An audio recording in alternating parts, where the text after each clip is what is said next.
Ketika seorang pria cupu menyamar menjadi agen rahasia demi menyelamatkan wanita yang ia cintai, sang gadis rupanya menjadi target penguasa di Korea Selatan karena ia menjadi saksi kunci atas kejadian di masa lalu.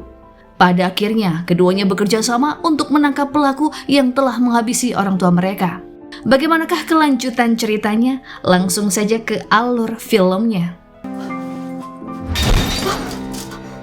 Jung Ho seorang pria tampan yang berprofesi sebagai agen rahasia.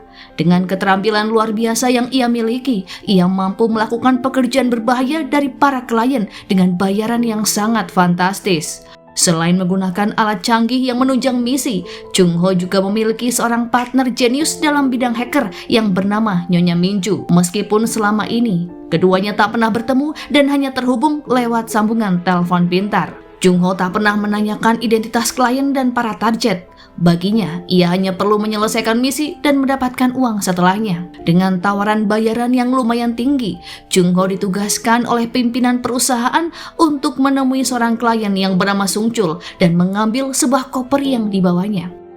Tanpa Jung Ho ketahui, ternyata ada pihak lain yang menginginkan koper tersebut hingga ia harus bertarung dengan bodyguard dari agen keamanan Double S. Pada akhirnya, Jung Ho dapat mengatasi situasi itu dengan mudah dan membawa target ke tempat yang aman.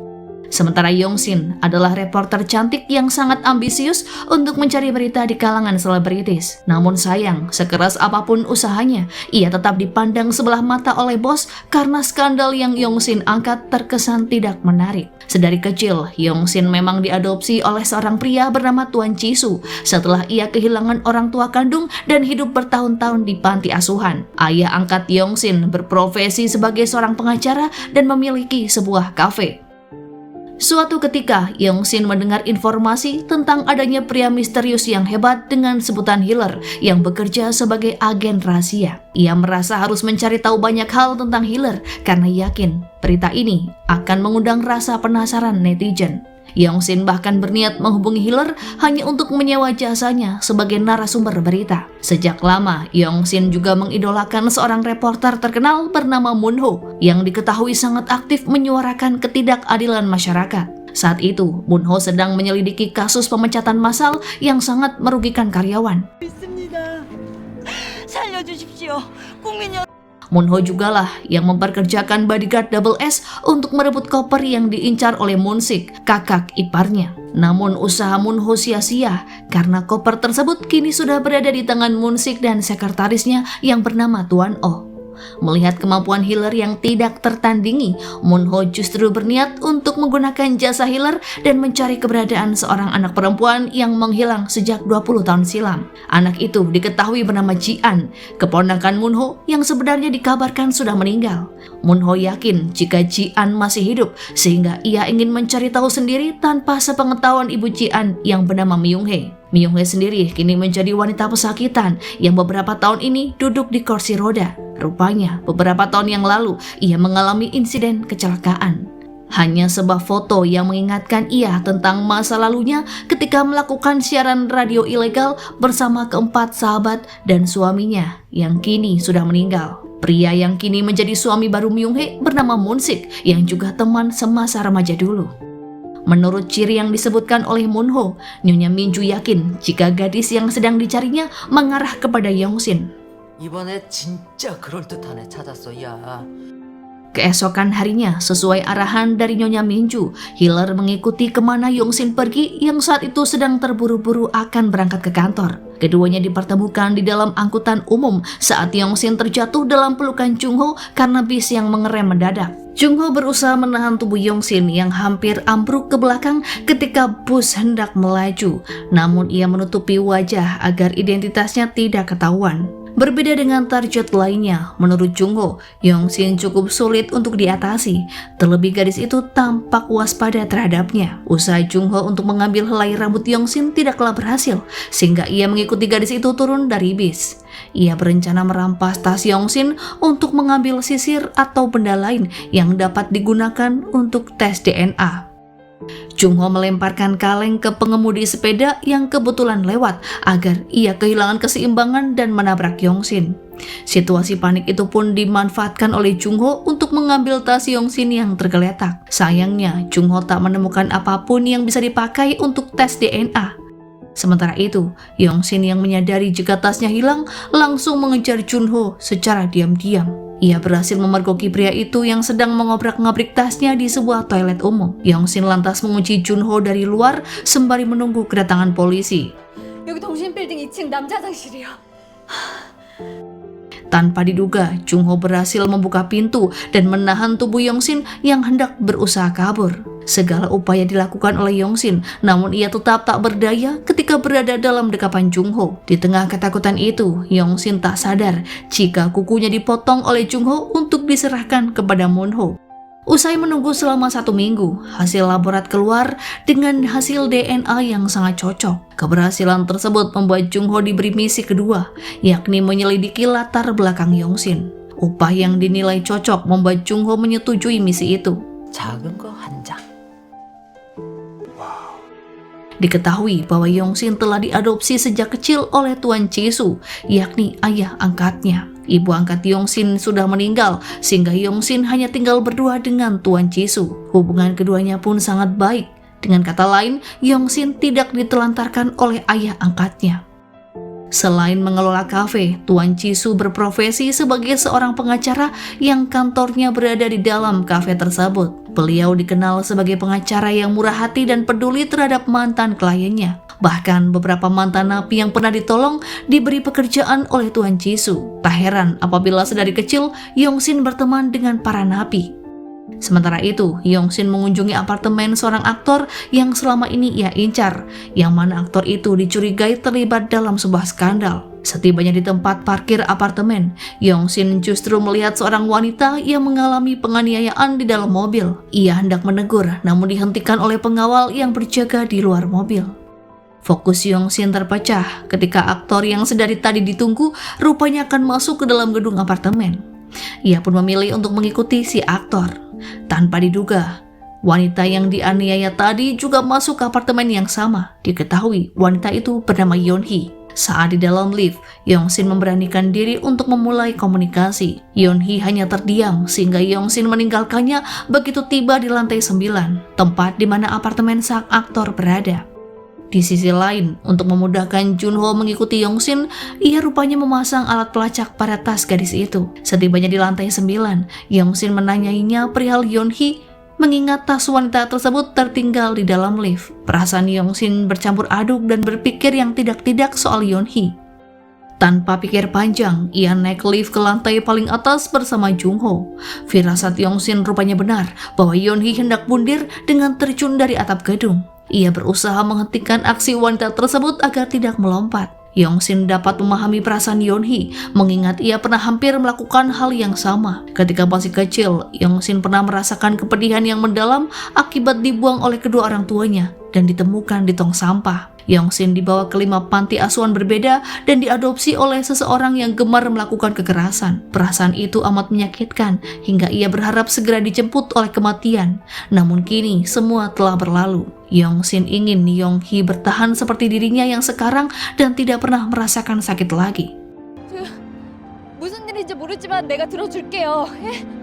Setelah diyakinkan, Yeon-hee pun menurut dan Yongsin segera menarik tangannya untuk segera turun. Tanpa mereka sadari, Jung Ho merekam peristiwa itu secara diam-diam untuk ditunjukkan kepada Moon Ho. Saat menonton rekaman, Moon Ho tak dapat menahan air mata. Ia dapat merasakan kepahitan yang selama ini dialami oleh Yongsin. Moon Ho merasa puas dengan pekerjaan Jung Ho, sehingga pria itu diberi misi yang baru, yakni mencari tahu impian Yongsin. Jung Ho memanfaatkan kesempatan saat Yongsin berada di kafe lantai bawah untuk menyusup ke kamar Yongsin yang berada di lantai atas. Ia hendak mencari buku harian Yongsin, mengingat gadis itu tak aktif bermain di medsos. Beruntungnya, Jung Ho tak ketahuan saat Yongsin masuk ke kamar karena ia bersembunyi di atap. Di tengah misi tersebut, Jung Ho mendapat kabar dari Nyonya Minja jika dirinya sedang dicari oleh pihak polisi. Jung Ho diduga sebagai dalang dari pembunuhan Sung Chul, mengingat ia adalah orang yang terakhir kali terlihat bersamanya. Sung Chul diduga dilempar keluar saat kereta melewati sebuah jembatan. Tubuhnya rupanya jatuh ke bebatuan hingga membuat darah berceceran. Polisi juga menemukan bukti lain di saku Sungchul, yakni sebuah kertas bertuliskan email Hiller alias Jungho. 이 메일 주인 힐러라는 자. Atas kejadian itu, Nyonya Minja meminta Jungho untuk berhenti bekerja dan bersembunyi sementara waktu. Jungho menolak karena hal tersebut bertentangan dengan keinginan klien yang ingin dirinya mencari tahu tentang impian Yongsin. Jungho lantas memutuskan untuk tetap berada di sisi Yongsin setelah mengetahui jika di dalam kamar Yongsin terdapat foto dirinya. Jungho dibuat penasaran dari manakah wanita itu mendapatkan fotonya. Jungho memasang alat penyadap untuk mengetahui pembicaraan yang terjadi di rumah Yongsin, termasuk di kafe dan kantor Tuan Jisoo. Hal itu untuk memudahkan dirinya dalam mengawasi Yongsin tanpa harus memantau di sekitarnya selama 24 jam. Cara itu dinilai efektif untuk membatasi pergerakan Jungho, mengingat dirinya sedang diburu oleh pihak polisi. Dengan adanya rekaman, Jungho juga bisa dengan mudah menunjukkannya kepada Moonho. Jungho ingin mengetahui ada atau tidaknya keterkaitan misi kali ini dengan kasus kematian Sungchul. Jungho merasa telah dijebak oleh orang yang tak hanya pintar, namun ia juga mampu bergerak dengan cepat.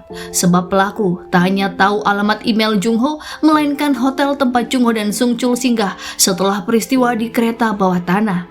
Tanda terima pembayaran hotel juga sudah dibuang oleh Jungho. Meskipun demikian, barang itu ditemukan oleh polisi di saku Sungchul. Dengan kata lain, pelaku membuat tiruannya untuk tujuan ini. 캐내라 어째라 해서 내가 24시간 동안 쫓아다녀야 하는 거였어. 어떤 놈이 친자 확인을 해달라고 우리한테 의뢰를 했어. Polisi cyber antusias untuk memulai penyelidikan, mengingat mereka mengincar Jungho selama bertahun-tahun. Mereka yakin bahwa Jungho merupakan seorang pesuruh yang rela melakukan apapun demi klien, termasuk menjadi pembunuh bayaran. Jungho dianggap sangat lihai dalam melakukan pekerjaan tersebut. Terbukti dengan hasil otopsi Sungchul yang menunjukkan jika pria itu tewas karena bahan kimia beracun yang mengakibatkan masalah pernapasan. Sehingga dapat dipastikan jika cedera yang ditemukan pada tubuh Sungchul terjadi setelah kematiannya. Ternyata pada air yang diminum Sungchul terdapat racun sintetis yang apabila tertelan dalam jumlah kecil saja akan menyebabkan paru-paru lumpuh hingga korban kehilangan nyawa dalam hitungan jam. Sementara itu, Jungho memiliki kecurigaan jika kemungkinan pelakunya adalah orang yang menyewa jasanya. Ia lantas mencoba mengingat-ingat percakapan dengan Sungchul terakhir kali, yang mana pria itu menyebutkan perusahaan berita Jail, yakni salah satu perusahaan berita terkenal di Korsel. Bisa disimpulkan bahwa klien Jungho berasal dari perusahaan tersebut. Jungho tak menghiraukan peringatan Nyonya Minja untuk bersembunyi karena ia tak ingin tinggal diam sebelum menangkap pembunuh yang sebenarnya. 그리고 그 영수증을 고성철이 주머니에 넣을 수 있었던 너. Di lain sisi, selama ini Moonho selalu dihantui perasaan bersalah atas hilangnya anak Myung-hee yang tak lain adalah istri dari Moon-sik. Berkat bantuan Jungho, Moonho dapat menemukan anak tersebut yang kini tumbuh sebagai Yongsin. Moonho menghentikan mobilnya di depan kafe Yongsin. Dan secara kebetulan, gadis itu sedang beres-beres di luar sehingga Moonho dapat melihatnya dari jarak dekat. Ketika Yongsin menghampirinya, Moonho segera beranjak dari tempat itu. Tanpa Moonho sadari, keberadaannya diawasi oleh Jungho yang tengah memantau Yongsin. Jungho rupanya masih asing dengan wajah Moonho sehingga ia meminta bantuan pada Nyonya Minja untuk mencari identitas pria itu. Mereka lalu menemukan fakta bahwa Moonho adalah adik dari ahli waris perusahaan berita Jail. Mengetahui jika Moonho memiliki keterkaitan dengan perusahaan tersebut, Jungho segera membuntutinya. Ia mampu mengimbangi kecepatan Moonho yang mengemudikan mobil, padahal ia berlari melompati atap gedung dan rumah warga. Khawatir tidak keburu, ia lantas meminjam motor dari seorang rekan dan mengikuti Moonho sampai di rumah. Setelah berhasil menyusup ke sebuah ruangan, Jungho menemukan foto Moon-sik dan kawan-kawannya sewaktu mereka masih muda, yang mana membuktikan bahwa dirinya dan Moon-sik terhubung satu sama lain. Sementara itu, Yeon-hee tak ingin pulang karena pria yang menyiksanya pasti mengawasi rumahnya. Merasa kasihan, Tuan Jisoo bersedia menampung Yeon-hee di rumahnya untuk sementara waktu dan berbagi kamar dengan Yongsin. Yeon-hee meminta bantuan Tuan Jisoo untuk menerima kasusnya, sebab ia adalah korban dari seorang pimpinan agensi yang menjual artis-artis muda pada para pejabat dan penguasa. Pemimpin agensi tersebut melakukan cara yang licik, yakni dengan mencekoki obat dan memeras para artis dengan video syur mereka. Yeonhee sudah melapor pada polisi, namun kasusnya tidak pernah diusut karena kurang bukti. Beruntung, Yeonhee masih dibiarkan hidup, mengingat Tuan Ui-chan tergila-gila padanya, yang mana Ui-chan merupakan calon wali kota Seoul yang sedang naik daun. 최고위원 중에 하나, 차기 서울시장 후보 1순위. Agar kasus Yeonhee bisa naik ke permukaan, Tuan Jisoo meminta Yong-shin untuk memberitakannya. Yong-shin ragu akan hal itu karena perusahaan tempatnya bekerja hanyalah sebuah media yang kecil. Melihat kegigihan Yeonhee, semangat Yong-shin terpacu dan ia bersedia untuk membantunya. Di lain sisi, Moon-ho selalu menyiarkan berita yang jujur dan terpercaya. Ia tak pernah mengikuti skrip yang diberikan, dan tak heran apabila Moon-ho sering mendapatkan teguran dari atasan. Terlebih berita yang dibawakan oleh Moon-ho kerap kali menyudutkan perusahaan besar yang bekerja sama dengan perusahaan beritanya. Kesalahan berulang yang dilakukan oleh Moon-ho bisa membuatnya diberhentikan dari pekerjaan. Namun tentu saja, perusahaan tak berani mengambil keputusan itu, mengingat Moon-ho adalah adik dari Moon-sik. 아무리 빼기 좋아 무서운 게 없어도 정도라는 게 있다고. Sedari awal, Moon-ho memang diminta oleh Moon-sik untuk bekerja di perusahaannya. Moon-sik akan memberikan kebebasan bagi Moon-ho untuk memberitakan apapun, namun Moon-ho menolak karena ia tak ingin mengikuti jejak sang kakak. Moon-ho tak mau hidupnya terus-menerus dikendalikan oleh Moon-sik. Tanpa sepengetahuan Moon-ho, Moon-sik berencana untuk mengambil alih perusahaan SS Guard dengan nilai yang fantastis. S-Guard akan tetap beroperasi seperti biasa, yang berubah hanyalah kepemilikannya beralih pada Moon-sik. Tawaran tersebut membuat CEO S-Guard yang bernama Sang-soo menjadi tergiur. Apalagi setelah mengetahui jika dana yang dijanjikan oleh Moon-sik akan segera dikirim esok hari. Agar tetap berada di sisi Yong-shin, Jung-ho melamar bekerja di perusahaan tempat Yong-shin bekerja. Ia bahkan meminta secara langsung untuk menjadi bawahan Yong-shin. Demi mencari tahu identitas orang yang telah menjebaknya, Jung-ho terpaksa menyamar menjadi junior Yong-shin di kantor berita. Padahal Nyonya Minja sudah memperingatkan Jung-ho agar bersembunyi untuk sementara, mengingat polisi cyber telah menemukan bukti yang bisa memperkuat tuduhan terhadapnya, yakni video ketika insiden di kereta bawah tanah terjadi. Jung-ho hanya akan bertahan di kantor Yong-shin paling lama 4 hari. Apabila tak menemukan apapun, ia bersedia menghentikan penyamaran yang dilakukan. 그 안에 낚이는 게 없으면 칼같이 처치할게. Karena mustahil untuk menghentikan Jung-ho, Dae-yong diperintahkan oleh Nyonya Minja untuk mengawasi pria itu, yang mana Dae-yong adalah rekan sesama pengantar pesan rahasia. Tanpa diduga, Jung-ho mematikan alat pelacak sehingga Dae-yong cukup kesulitan untuk menemukan Jung-ho. Alasan Jung-ho melakukannya adalah ia sedang dalam perjalanan untuk bertemu dengan ibu kandungnya.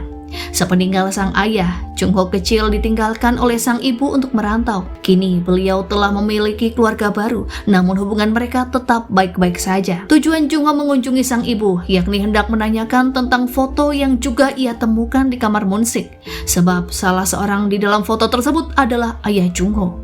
Dengan kata lain, ayah Jung-ho merupakan teman lama Moon-sik dan Myung-hee. Jung-ho dibuat penasaran dengan hubungan yang terjalin di antara mereka. Sayangnya, sang ibu tidak memiliki informasi tentang masa lalu sang ayah, mengingat beliau sudah lama tak bertemu dengan teman-teman ayah Jung-ho. 그렇잖아. 내가 이 집에서 그런 거 갖고 있는 거. Sekembalinya dari rumah sang ibu, Jung-ho memergoki aksi Dae-yong yang tengah mengawasinya. Dae-yong justru diperintahkan untuk mengintai Moon-ho dan melaporkan apapun yang ia lakukan kepada Jung-ho. Di sisi lain, akibat berselisih dengan atasannya, Yong-shin minum-minum hingga ia mabuk berat. Jung-ho diminta oleh karyawan lain untuk mengantar Yong-shin pulang. Cukup sulit untuk menangani Yong-shin, mengingat gadis itu tak berhenti mengoceh ketika ia sedang mabuk. Jung-ho izin untuk menginap di rumah Yong-shin karena malam mulai larut dan kereta bawah tanah tidak beroperasi. Terlebih, ia kehabisan ongkos untuk naik taksi. Tuan Jisoo mengizinkan asalkan Jung-ho tidak membiarkan Yong-shin mabuk lagi, sebab setiap kali mabuk, gadis itu pasti menyebabkan masalah besar. Jung-ho juga diminta untuk menghindarkan Yong-shin dari hal-hal yang berbau kekerasan. Yong-shin bisa mengalami serangan panik dan kesulitan bernapas jika ia menyaksikan hal itu, mengingat Yong-shin memiliki masa lalu yang menyakitkan. 폭력 현장에 가지 못하게 해줘. Saat tertidur di sofa, Jung-ho dikejutkan oleh Yong-shin yang tidur sembari berjalan. Dalam setengah sadar, gadis itu secara tiba-tiba menempati sofa yang Jung Ho tiduri. Jung Ho berusaha untuk membangunkan Yong-shin, namun gadis itu justru memeluk tangannya dengan erat. Jung Ho menyadari jika Yong-shin pasti tengah bermimpi buruk. Keesokan harinya, kantor berita digegerkan oleh sebuah artikel penuh kontroversi yang ditulis oleh Yong-shin. Bahkan mereka mendapat telepon dari berbagai pihak untuk mengklarifikasi kebenaran dari artikel berita tersebut. Yong-shin tak menyangka jika berita tentang Yeon-hee yang ia posting dalam keadaan mabuk rupanya mendapat respon yang sangat besar. Yong-shin menyampaikan informasi yang ia peroleh dari Yeon-hee sedetail mungkin. Padahal ia telah diperingatkan oleh sang atasan untuk tidak mengungkapkannya ke media, mengingat lawan mereka bukanlah orang sembarangan. Kesalahan yang Yong-shin lakukan saat ini tentunya bisa mempertaruhkan masa depan perusahaan. Sadar telah mengakibatkan kegaduhan, Yong-shin hanya dapat bersembunyi ketika dicari oleh atasannya. 누가 봤다며? 이 출근했다며 누가 봤다며? Sementara itu, berita tentang Yeon-hee juga menimbulkan kekacauan di stasiun berita lain, yang salah satunya tempat kerja Moon-ho. Atasan Moon-ho tak akan membiarkan Moon-ho mengetahuinya, karena pria itu pasti bersikeras untuk menyiarkannya tanpa peduli dengan dampak yang akan terjadi. Sayangnya, Moon-ho terlanjur penasaran dan berniat mengulik lebih lanjut. Hal ini menjadi kesempatan bagi Moon-ho untuk menolak tawaran para petinggi perusahaan yang menginginkannya untuk terjun ke dunia politik. Sebab ia tak mau dijadikan jubir tim kampanye pemilu Tuan Ui-chan sesuai kehendak Moon-sik. Tanpa diduga, Moon-ho mengunjungi kantor Yong-shin untuk membicarakan perihal kasus Yeon-hee. Yong-shin diminta untuk menyerahkan berita itu pada Moon-ho karena gadis itu belum tentu bisa melindungi Yeon-hee sebagai narasumber. Permintaan Moon-ho bagaikan petir di siang bolong yang mana membuat Yong-shin seakan terbangun dari lamunannya. Sudah sejak lama ia mengidolakan Moon-ho, namun baru mengetahui jika pria tersebut kemungkinan mendapatkan ketenaran dengan cara mencuri berita reporter rendahan. Padahal Moon-ho justru ingin melindungi Yong-shin dari bahaya yang mengintai, mengingat berita Yeon-hee melibatkan para penguasa negara. 그렇게 묻혀버리는 거 아깝잖아요. 그러니까 나한테 넘겨요. Tanpa sepengetahuan Moon-ho, Moon-sik sedang mencari keberadaan Yong-shin yang berupaya untuk memberi pelajaran bagi wanita itu. Asgard diperintahkan untuk membuntuti Yong-shin yang pulang bekerja bersama Jung-ho. Menyadari jika sedang dibuntuti, Jung-ho mempercepat langkah hingga menuju ke sebuah belokan. Tanpa disangka, Sang-soo beserta anak buahnya telah mengepung mereka. Yong-shin diminta untuk ikut bersama Sang-soo dan teman-temannya dan menunjukkan keberadaan Yeon-hee. Namun ia justru menyuruh Jung-ho untuk menghubungi polisi. Ketika berusaha mengalihkan perhatian Sang-soo dan teman-temannya, Yong-shin didorong hingga kepalanya hampir terbentur tembok. Jung-ho yang berupaya melindungi Yong-shin justru dipukuli. Karena tak tega melihat Jung-ho disiksa, Yong-shin bersedia untuk ikut dengan mereka. Sementara itu, Jung-ho diminta untuk pergi dari lokasi oleh Nyonya Minja, mengingat wajahnya sudah terekspos. Jung-ho menolak karena ia ingin menyelamatkan Yong-shin yang saat itu sedang tertangkap. Jung-ho lantas menyembunyikan penyamarannya dan menyerang komplotan Sang-soo. Ia membawa tubuh Yong-shin ke suatu tempat agar gadis itu tak melihat aksi kekerasan yang terjadi.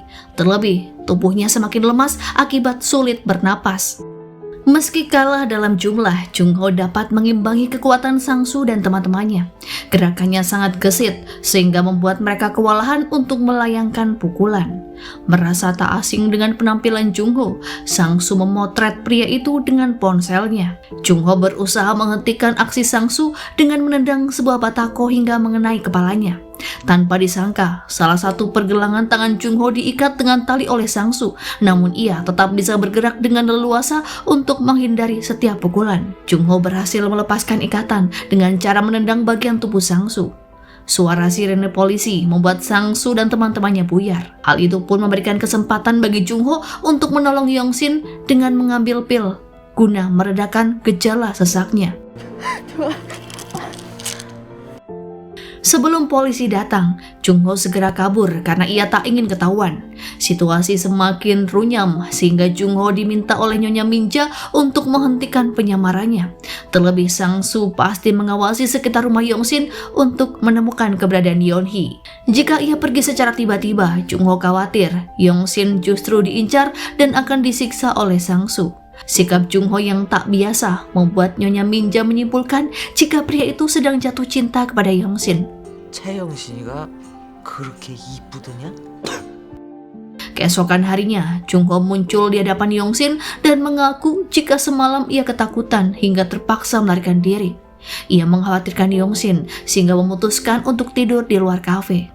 Pernyataan Jung Ho membuat Yongsin tersentuh sehingga ia diajak sarapan bersama Tuan Chisu dan Yeonhee. Situasi seperti ini telah lama tak Jung Ho rasakan semenjak ayahnya meninggal dan ia berpisah dengan sang ibu. Saking terharunya, Jung Ho bahkan berusaha untuk menahan air matanya. 아니 왜 안 먹어? Sementara itu, seperti biasa, Moon Ho berkunjung ke rumah Moon-sik untuk menemani Myung-hee. Secara tiba-tiba, ia membahas tentang anak Myung-hee yang telah lama meninggal.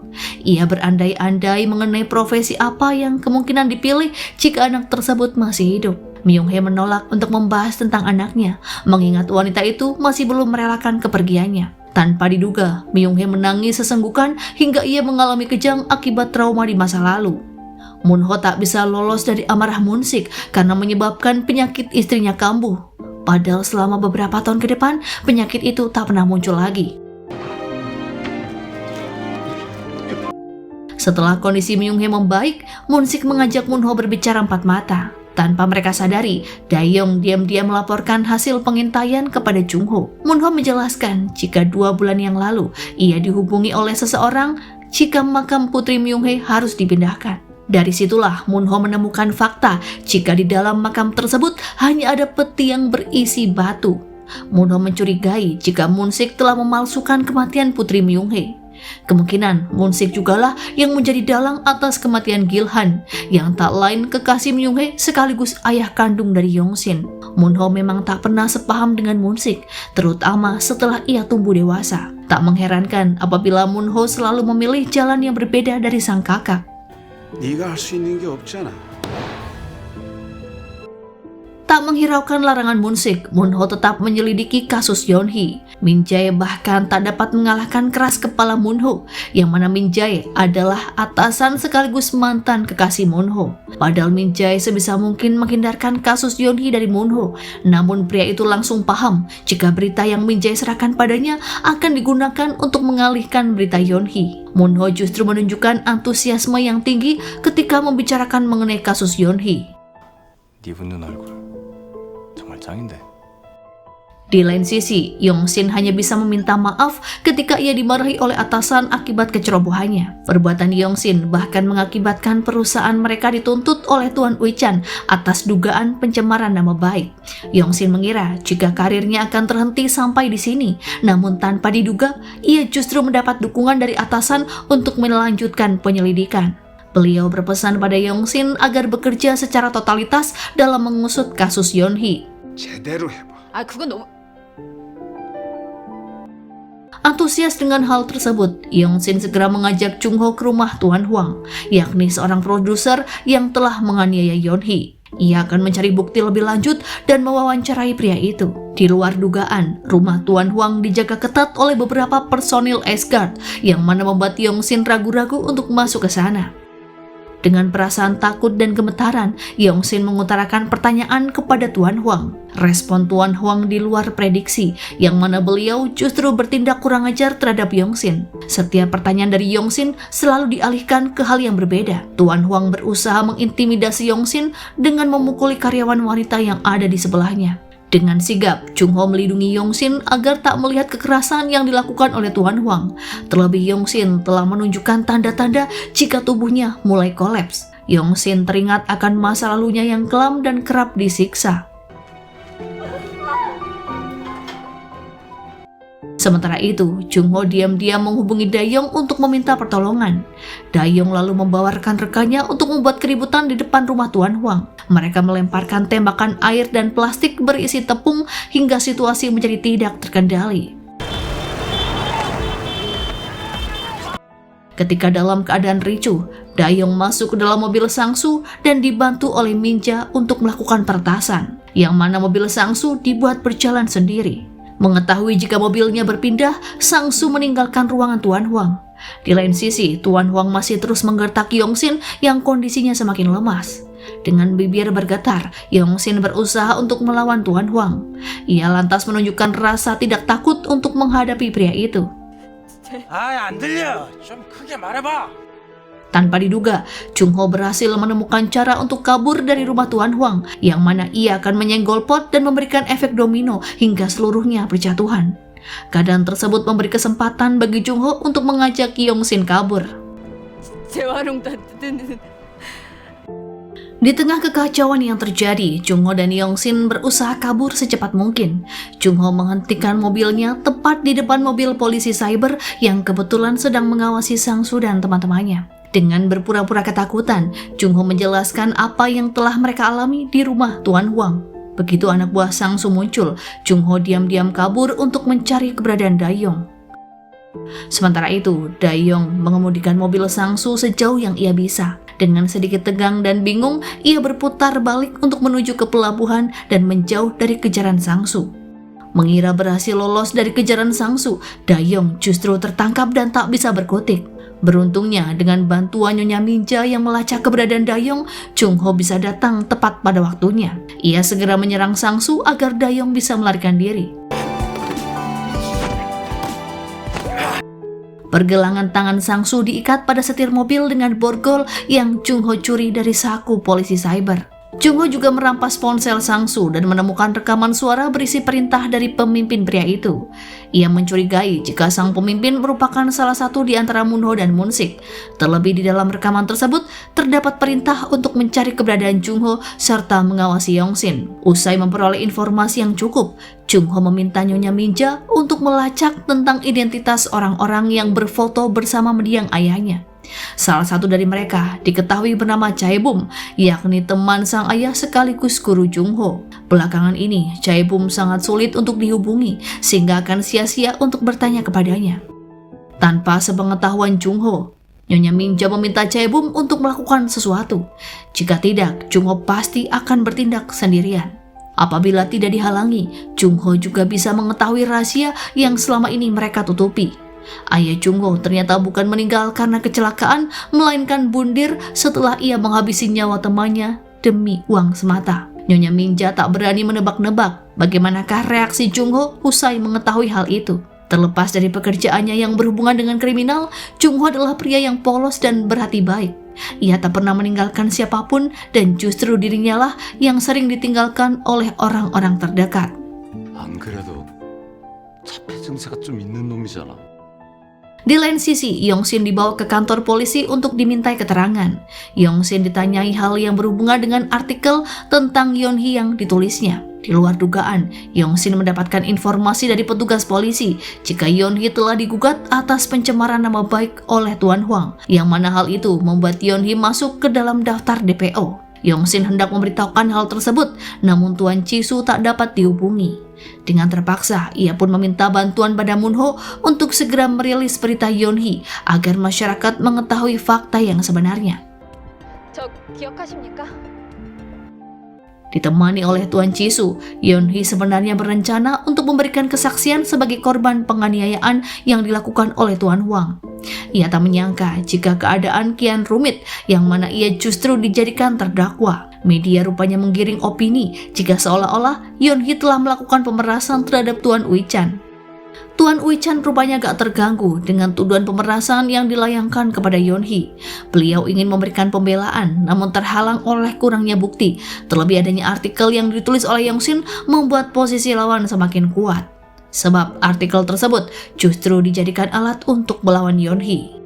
Tak hanya Tuan Chi-soo, Yong-sin pun ikut-ikutan pusing saat memikirkan kasus Yeon-hee. Ia sampai lupa menghubungi Jun-ho yang tak ada kabar semenjak insiden di rumah Tuan Huang. Yong-sin merasa bersalah karena telah melibatkan Jun-ho.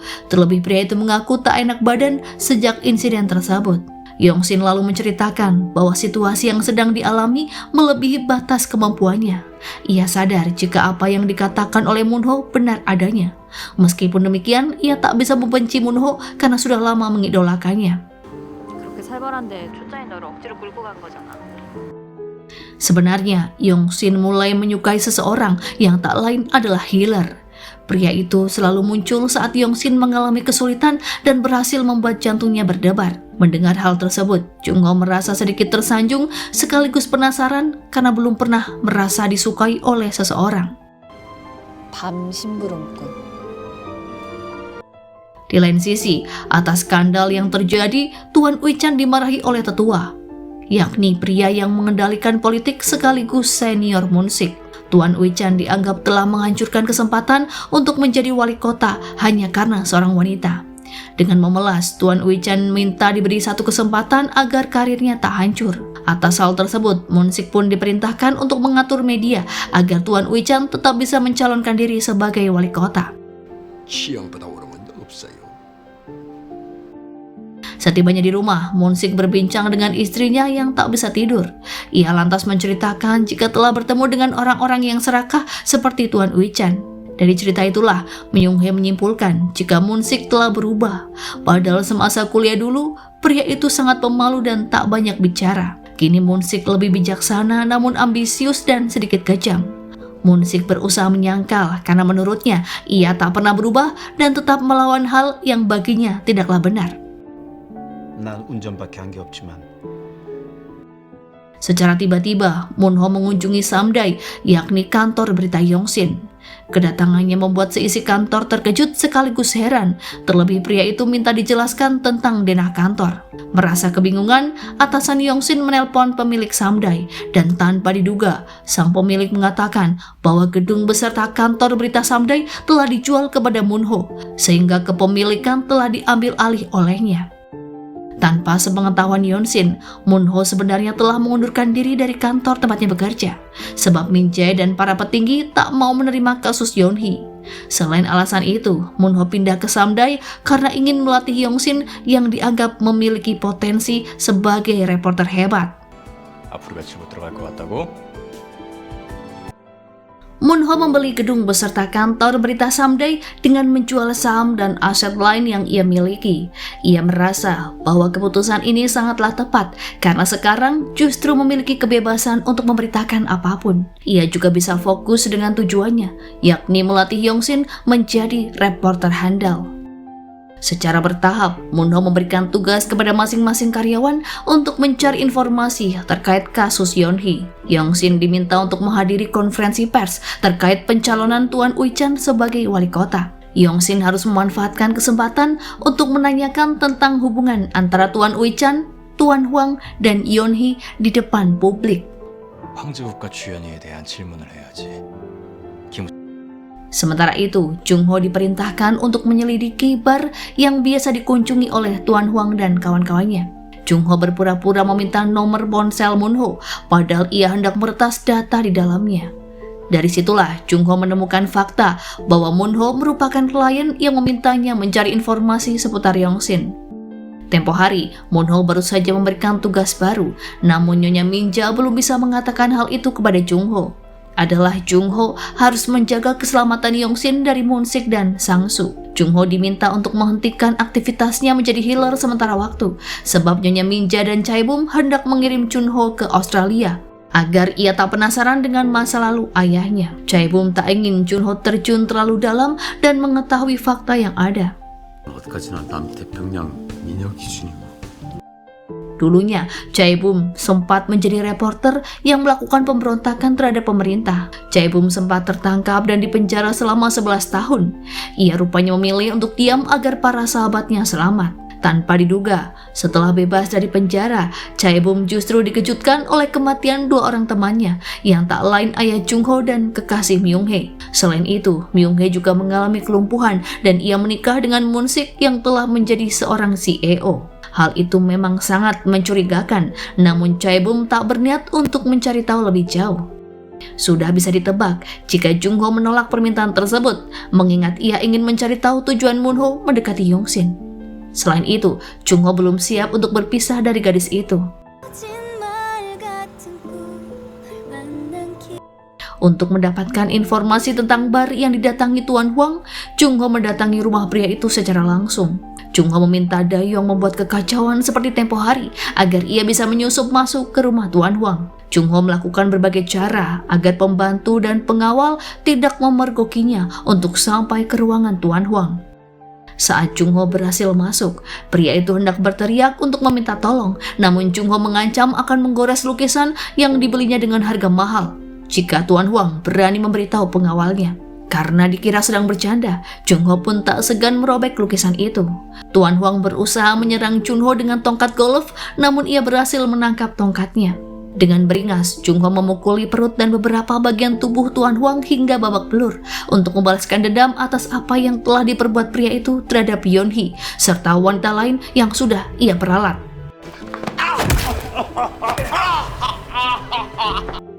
Tuan Huang berkali-kali memohon ampun dan bersedia melakukan apa saja asal ia tidak disakiti.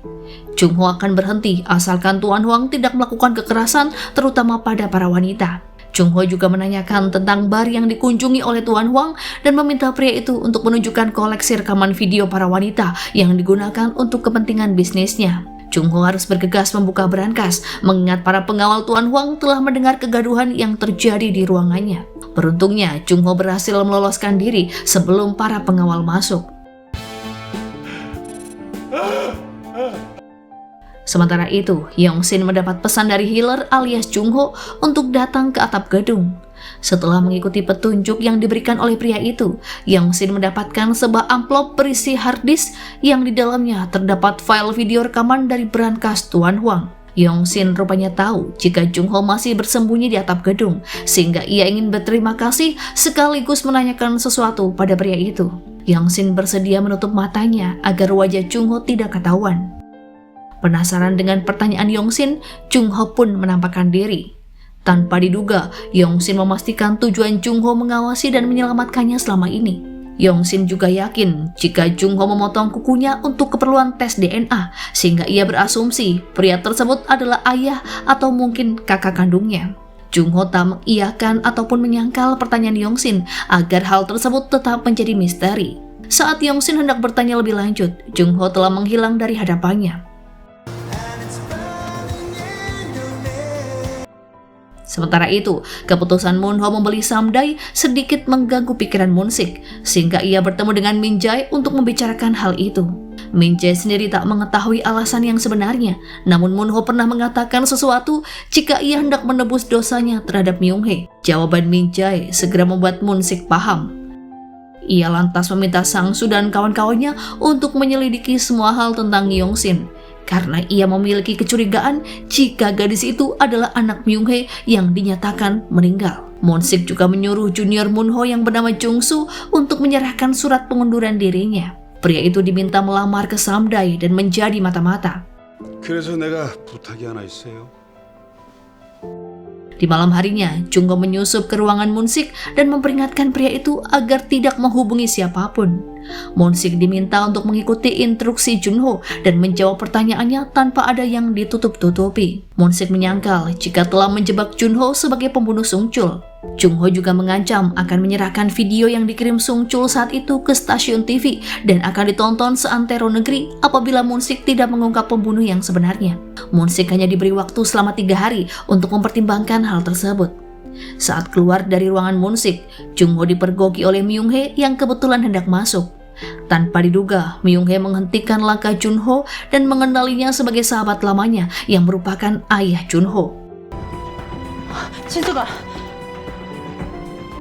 Pertemuan Myung-hee dengan Jong-ho terjadi secara kebetulan yang membuat Myung-hee terus berpikir. Bagi Myung-hee, Jung-ho sangatlah mirip dengan teman lamanya yang bernama Jun-suk, yang tak lain adalah ayah kandung Jung-ho. Myung-hee ingin mengejar Jung-ho saat itu juga, meskipun Moon-sik berusaha menahannya. Beberapa saat kemudian, barulah Myung-hee tersadar jika sangat mustahil Jun-suk ada di rumahnya karena pria itu sudah tewas 20 tahun yang lalu. Moon-sik menyebut jika ada pencuri yang akan kabur karena terpergok olehnya. Ia kemudian meminta Myung-hee untuk melupakan teman lamanya itu. Myung-hee lalu menanyakan perihal anak laki-laki Jun-suk yang memiliki usia sepantaran dengan Ji-an, nama asli Yong-shin. Keesokan harinya, Jun-ho yang masih berada di sekitar rumah Moon-sik merasa enggan untuk pergi. Ia mengamati Myung-hee dari kejauhan sembari menelpon Nyonya Min-ju. Jung-ho menduga alasan Min-ju dan sang guru mengirimkannya ke luar negeri berkaitan dengan hubungan ayahnya dan teman-temannya yang ada di dalam foto. 대답하기 난처하며 자리에 없는 척하는 거. Karena penasaran, Jung-ho berniat menanyakannya langsung kepada Myung-hee. Beberapa saat kemudian, Guru Jaebu memberikan informasi lewat sambungan telepon yang berisi tentang identitas Myung-hee. yang mana hal itu cukup meredam rasa keingintahuan Junho. Ia mengendarai mobil menuju tepian danau dan teringat saat usia remaja, yang mana ia kerap dihukum di sekolah karena sering berkelahi. Saat itu, Jungho hanya bisa duduk di sana mendengarkan rasa iba guru dan ledekan teman-temannya yang tak lain tentang kematian ayahnya serta ibunya yang meninggalkannya begitu saja. Sejak saat itulah, hal yang paling Junho benci adalah orang yang peduli dan mendekatinya hanya karena rasa iba. Di lain tempat, Yong-shin terlihat menunggu Moon-ho. Setibanya di kantor, ia pun bertemu dengan Jun-so yang akan melamar pekerjaan. Yong-shin lalu memutar rekaman untuk Moon-ho dari kepala Hwang dan menyaksikan jika di dalamnya terdapat para pejabat yang sedang mabuk dan merayu sederet artis binaan Tuan Hwang. Yong-shin sebenarnya ragu apakah Moon-ho benar-benar akan mengambil alih pekerjaannya.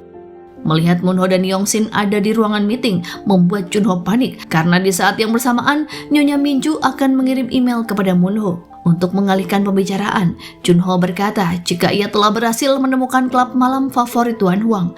Namun usaha itu sia-sia karena Yong-shin rupanya melihat pemberitahuan di komputer Moon-ho jika ada email dari Healer. Yong-shin sangat terkejut karena Moon-ho justru bisa berkomunikasi dengan Healer di saat para detektif saja kesulitan untuk melacaknya. Moon-ho lalu mengajak Yong-shin berbicara empat mata untuk menjelaskan hal itu. Dengan sengaja, sebelum keluar, Junho menjatuhkan kertas agar ia bisa meletakkan alat penyadap di bawah meja. Yong-shin menatap Moon-ho dengan penuh curiga. Rupanya, Nyonya Minju yang mengirim email itu atas perintah Junho. Junho rupanya ingin tahu alasan Moon-ho menyuruhnya untuk menjaga dan melindungi Yong-shin. 방금 네가 보내라 그랬잖아. Yong-shin sepertinya salah mengartikan ucapan Moon-ho. Ia justru mengira jika Moon-ho meminta Healer untuk melindunginya dari para gangster dan mengambil sampel kuku untuk dicek DNA. Moon-ho berdalih ia ingin mendirikan stasiun penyiarannya sendiri hingga harus tahu latar belakang seluruh karyawan. Dan itu semua tak berkaitan dengan urusan sampel DNA. Mendengar jawaban tersebut, Yong-shin merasa kecewa dan malu. Wajah Junho terlihat sedikit lega karena Yong-shin mendengarkan nasihatnya untuk tidak mempercayai seseorang. Saat itu, Yong-shin tak bersedia berbicara banyak di depan Moon-ho, meskipun Moon-ho tertarik untuk mengetahui tentang pertemuan Yong-shin dengan Healer tempo hari. 그딴 식으로는 인터뷰 대상에 제대로 된 답변을 얻어낼 수가 없다고. Moon-ho lalu menulis email pada Healer untuk memperingatkannya agar lebih berhati-hati terhadap sekretaris Oh. Ia juga melarang Healer untuk menemui Yong-shin secara pribadi. Moon-ho kemudian meminta Yong-shin dan Junho untuk mewawancarai Yeon-hee serta menyerahkan bukti-bukti pada detektif Yeon. Rupanya Yong-shin tahu jika detektif yang harus didatanginya adalah detektif tersebut. Setelah diterima sebagai asisten Moon-ho, Jun-soo diperkenalkan pada seluruh anggota tim di Samdae News. Ia mengaku diperintah Moon-sik untuk memata-matai Moon-ho. Sepanjang perjalanan, Yong-shin dan Junho membicarakan tentang kinerja Moon-ho. Semua pekerjaan yang dilakukan Yong-shin rupanya membuatnya kelelahan hingga ia tertidur di dalam mobil. Setibanya di rumah, Yong-shin terlihat mengenali beberapa pria bertampang gangster. Yong-shin kemudian terbangun dan segera keluar dari mobil. Ia menyambut teman-teman ayahnya yang kebanyakan adalah mantan napi. Mereka rupanya datang ke kafe dan berniat melindungi Tuan Chae-soo setelah mendengar pria itu membutuhkan perlindungan keselamatan. Pada akhirnya, Yeon-hee yakin untuk melakukan sesi wawancara meskipun Tuan Chae-soo dibuat khawatir jika wawancara tersebut akan berdampak buruk bagi Yeon-hee. Saat itu, Yeon-hee tak begitu memikirkan pandangan negatif tentang dirinya. Yang terpenting, pihak lawan bisa mendapatkan hukuman. 내가 할 수 있는 건 다 하겠다고. Di kantornya, Moon-sik menerima informasi jika Yong-shin ditemukan di usia 5 tahun dan berpindah dari satu keluarga ke keluarga yang lain. Ia akhirnya diadopsi saat itu juga oleh Tuan Jisoo. Moon-sik mengingat kembali peristiwa saat Myung-hee berada di rumah sakit setelah ia mengalami kecelakaan. Wanita itu memohon agar Moon-sik menemukan keberadaan Ji-an. Ia melapor ke kantor polisi jika ada seorang anak yang ditemukan bersembunyi di belakang tempat sampah dekat TKP kecelakaan. Rupanya saat itu Ji-an diketahui berada di panti asuhan. Masih teringat jelas bagaimana Ji-an menangis dan memeluk Moon-sik yang kala itu bersikap dingin padanya. Perbuatan kejam itulah yang selalu membuat Moon-sik merasa bersalah hingga kerap dihantui Gil-han dan Jun-sok. 나 어쩜 이렇게 언제나 맞을까?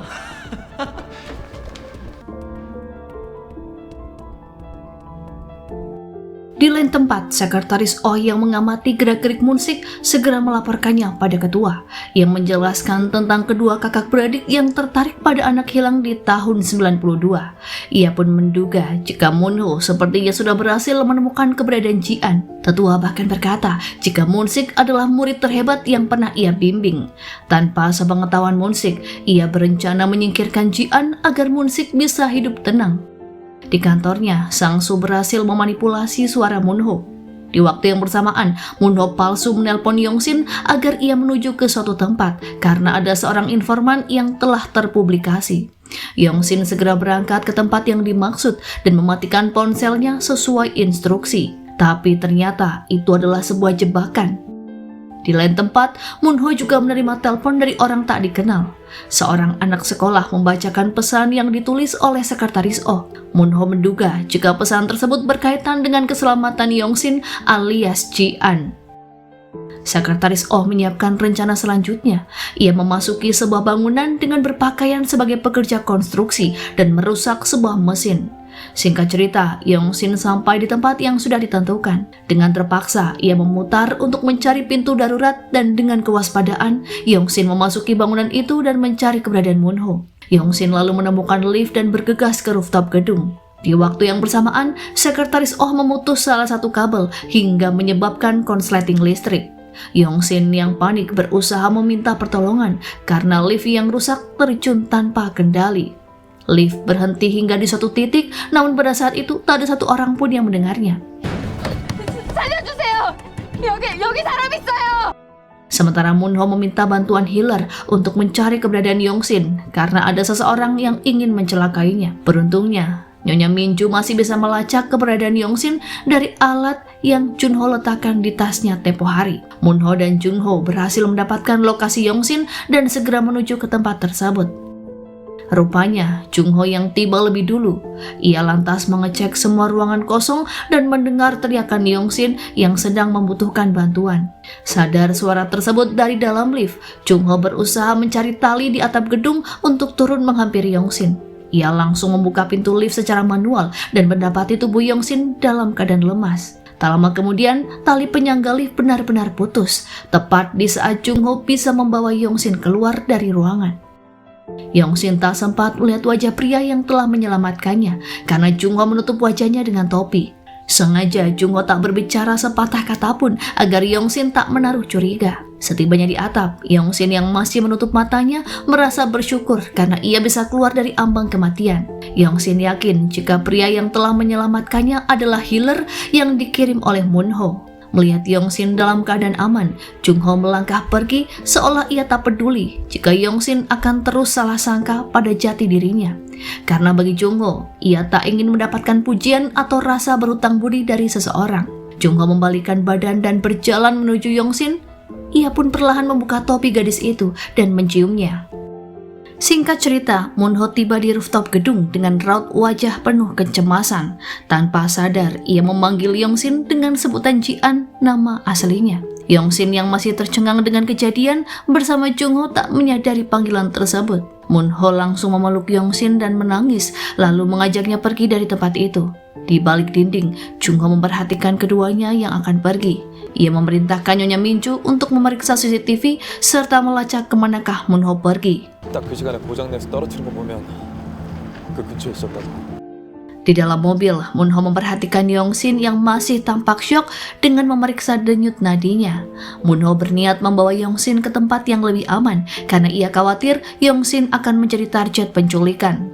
Yong-shin memastikan jika ia akan baik-baik saja dan bisa mengurus diri sendiri. Setibanya di apartemen, Yong-shin bertanya mengapa Moon-ho memanggilnya dengan sebutan Ji-an. Moon-ho menjelaskan bahwa yang terjadi hanyalah kesalahan ucap karena ia sangat panik. Moon-ho memperingatkan Yong-shin untuk tak percaya pada healer meskipun pria itu telah menolongnya. 마음이 급해서 실수했어. Ketika akan memasuki lift, pandangan Moon-ho tertuju pada pintu tangga darurat yang sedikit terbuka. Moon-ho pun yakin jika healer sudah mengikutinya. Meskipun tak bertatap muka, Moon-ho berterima kasih dan meminta healer untuk memberinya informasi jika ada pihak yang menyewanya dengan harga mahal demi mencelakai Yong-shin. Karena sudah mengetahui seseorang yang berniat menyakiti keponakannya, Moon-ho lalu mendatangi sekretaris Oh dan menyeretnya untuk menemui Moon-sik di ruang kerja. Moon-ho mengancam agar Moon-sik tak menyentuh Ji-an yang sangat ia sayangi. Moon-sik pun terkejut mendengar hal tersebut. Ia bersikukuh tak mengetahui jika Ji-an benar masih hidup. Moon-ho mengancam jika suatu saat Ji-an terluka, maka orang pertama yang akan mengetahui hal itu adalah Myung-hae. 지안이는 건드리지 말았어야지. Saat Moon-ho melangkah keluar, ia juga berpapasan dengan Myung-hae. Moon-ho menyandarkan kepalanya di pangkuan kakak iparnya itu dan menangis meratapi nasib Myung-hae yang terpaksa hidup dengan pria yang menyembunyikan kebenaran tanpa mengetahui di manakah anak kandungnya. Saat Moon-ho masih berada di rumah Moon-sik, Yong-shin meninggalkan apartemen. Sebelumnya ia juga meninggalkan pesan untuk Moon-ho. Ketika pintu lift terbuka, Yong-shin berhenti sejenak. Ia berusaha menghilangkan rasa trauma, namun pada akhirnya Yong-shin memutuskan untuk menuruni tangga. Di malam itu, Yong-shin berjalan dengan sangat waspada. Ia tak menyadari jika Jung-ho sedang memperhatikannya dari sisi jalan yang berbeda. Yong-shin lalu menuju ke sebuah telepon umum karena berhasil mengingat nomor telepon Bong-su yang tak lain adalah Jung-ho. Jung-ho mendengarkan Yong-shin yang berbicara sepanjang malam seolah sedang mencurahkan isi hatinya. Ia pun terlihat sedih karena hanya bisa mendengarkan tanpa bisa berbuat apa-apa. 이 사회엔 질서라는 게 있고 질서는 아름다운 거예요. Sementara itu, di rumah Jung-ho, sang guru menghabiskan kue ulta Jung-ho seorang diri. Berdasarkan kecurigaan Jae-bum, Nyonya Jo melihat laporan DNA. Ia sangat terkejut ketika melihat hasilnya. Nyonya Minju menyimpulkan jika pria yang dihabisi oleh ayah kandung Jung-ho adalah Gil-han. Jung-ho yang sudah pulang ke rumah merasa ada seseorang yang lebih dulu masuk ke rumahnya. Ia pun melihat meja dan terdapat makanan dan minuman yang baru saja diseduh. Ia yakin jika sang guru masih berada di sekitaran rumahnya. Jung-ho lalu berteriak memanggil guru Jae-bum dan berharap bisa bertemu karena masih banyak pertanyaan yang harus ia lontarkan.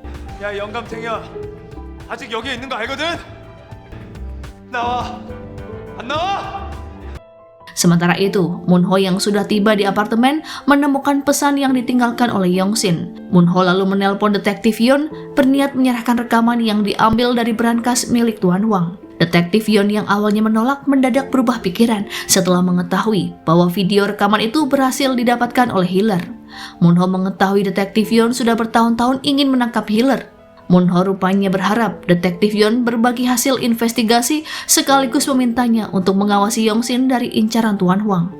황제국 소유의 소속사 여배우들이 여러 남성을 접대하는데 Akhirnya penyelidikan detektif Yeon sampai pada Tuan Hwang. Namun saat ia memutar rekaman di ponsel pria itu, ia berusaha menunjukkan ekspresi yang terkejut dan tak peduli.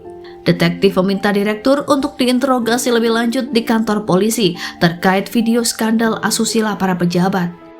Yong-shin segera berangkat bekerja dan menemui Moon-ho di lobi kantor. Ia meminta maaf karena telah pergi dari rumah tanpa menunggunya pulang. Moon-ho lalu memberikan ponsel baru pada Yong-shin menggunakan dana kantor karena handphone lama Yong-shin hilang saat kejadian tempo hari. Saat itu, Moon-ho mengutarakan kekhawatirannya pada Yong-shin yang selalu dalam bahaya jika berada di dekatnya. Moon-ho lalu memberikan dua pilihan pada Yong-shin, mengirimnya ke negara Eropa atau menjadi seorang reporter terkenal. Menurut Moon-ho, jika Yong-shin menjadi reporter terkenal, maka siapapun yang mengintai atau mengejarnya akan diketahui oleh publik. Di hari itu, politikus melakukan konferensi pers terkait dengan pemilihan wali kota. Moon-ho memberikan arahan pada anggota tim lainnya di Samdae News untuk mempersiapkan diri dalam siaran berita perdana mereka di internet. Selain akan melaporkan berita secara umum, namun mereka juga menyiarkan hal-hal yang sedikit luar biasa yang tentunya membuat kepala Jang khawatir. 장사를 하려고요. 장사요. Jung-ho yang baru saja tiba diajak Yong-shin untuk pergi ke tempat konferensi. Setibanya di sana, tim Samdae tak diizinkan masuk ke ruangan karena pembatasan undangan. Bong-su yang tiba terlebih dulu di sana menghubungi Moon-ho perihal tersebut. Moon-ho memberi ide agar bisa masuk ke ruang konferensi dengan menyamar. Ia memerintahkan Yong-shin dan Jung-ho pergi ke butik sekaligus salon untuk merubah penampilan layaknya sosialita. Di gedung tempat berlangsungnya acara konferensi, Bong-su menyamar sebagai pelayan, sementara Jung-ho dan Yong-shin tiba dengan penampilan yang mencolok sebagai pasangan yang serasi. Keduanya mengaku sebagai tamu perayaan acara pertunangan yang berlangsung di ruangan sebelah. Sempat para petugas meragukan ucapan Jung-ho karena keduanya tidak membawa undangan. Jung-ho berpura-pura menelpon pemilik gedung hingga para petugas akhirnya mengizinkan keduanya masuk karena mengira mereka tamu VIP. Bersama dengan Bong-su, mereka bertiga segera memasuki toilet untuk mempersiapkan kamera dan berganti pakaian layaknya reporter yang lain. Sementara itu di lain tempat, Moon-ho menghubungi mereka dari meja siaran Samday News.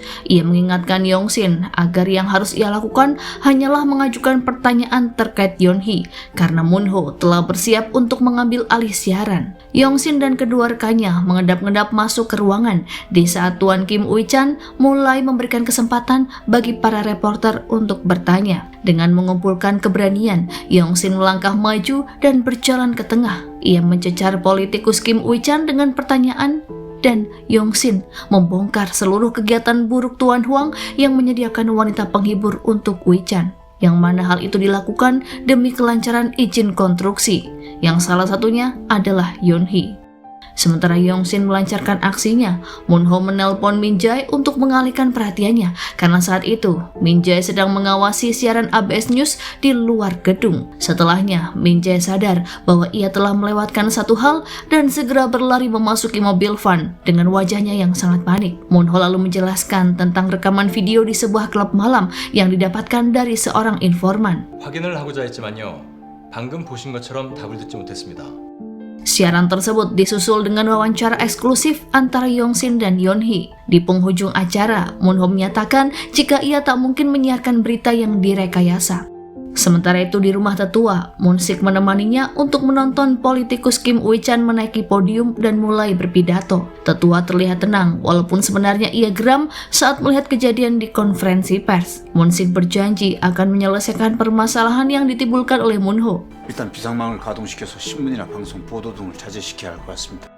Setelah siaran usai, Jung-ho dan Yong-shin mulai memasukkan peralatan ke dalam mobil. Ia pun memperhatikan beberapa polisi yang tak berseragam yang sedang mengawasi mereka. Para polisi terus mengikuti mobil Jung-ho di saat mereka akan pulang. Jung-ho lalu mengambil kesempatan untuk meloloskan diri dari sebuah truk besar yang ada di depannya. Jun-ho lalu menyuruh temannya untuk membelokkan mobil di persimpangan jalan yang membuat polisi kehilangan jejak. Untuk memastikan jika polisi benar-benar pergi, Jung-ho menepikan mobil dan menarik tubuh Yong-shin keluar. Ia menyuruh Bong-su untuk melanjutkan perjalanan seorang diri. Jung-ho lalu mengajak Yong-shin pergi ke suatu tempat dan merayakan keberhasilannya. Yong-shin mengepalkan tangan saat akan memasuki lift, dan perlahan Jung-ho mendekati gadis itu. Ia membungkuk dan ingin mencium keningnya. Sementara itu di atap bangunan, Jung-ho telah menyiapkan tempat yang nyaman dan hangat. Di malam itu, ia ingin mengutarakan perasaannya terhadap Yong-shin. Meskipun Yong-shin sendiri mengatakan jika belum ada ruang di hatinya untuk Jung-ho. 여기 자리가 없어. 지금은 그래. Ketika Jung-ho tiba di rumah, guru Jae-bum sudah menunggunya dengan senyum yang tersungging di wajahnya. Jung-ho menatapnya dengan rasa tak percaya, sama seperti saat mereka pertama kali bertemu. Ia teringat masa lalu, di saat Jae-bum adalah satu-satunya orang yang merawatnya setelah sang nenek meninggal. Jae-bum memang menggunakan trik yang cenderung keras dalam mendidik Jung-ho, karena tentunya agar ia bisa bertahan hidup di tengah kehancuran keluarganya. Keduanya memilih menetap di bangunan kosong yang saat ini ditempati Jung-ho, dengan sedikit polesan agar bangunan itu terlihat nyaman untuk ditinggali. Singkat cerita, Jae-bum berhasil melatih Jung-ho dengan terampil dalam ilmu bela diri. Hingga beberapa tahun kemudian, Jae-bum terpaksa meninggalkan Jung-ho dan memberikan nomor telepon Nyonya Minju sebagai ladang ia mencari penghasilan. 1년 내내 비키니를 볼 수 있는 파라다이스. Kembali ke masa kini, melihat gurunya muncul di hadapannya, sempat Jung-ho merasa kecewa karena dulu Jae-bum meninggalkannya begitu saja. Jae-bum lalu mengeluarkan sebuah foto yang ia yakini membuat rasa penasaran Jung-ho kian memuncak. Jae-bum tak menyangka jika Jung-ho sudah mengetahui penyebab kematian ayahnya yang ternyata akibat pundir. Sebenarnya, Jung-ho sudah mengetahui fakta itu selama bertahun-tahun, namun ia tak berani menanyakan langsung kepada sang ibu karena khawatir membuatnya bersedih. Namun yang paling membuat Jung-ho terpuruk adalah ketika Jae-bum berkata jika Jun-suk pundir karena merasa bersalah setelah menghabisi seseorang demi mendapatkan uang. Bertahun-tahun Jae-bum mencari kebenaran tentang kejadian yang sebenarnya, namun pada akhirnya ia menyerah. Jae pun meminta Jung Ho untuk mencari kebenaran tentang kematian ayahnya karena ia yakin Jun Suk tak mungkin melakukan hal sekeji itu. 네 아버지 준석이 그놈 그때 기자였어.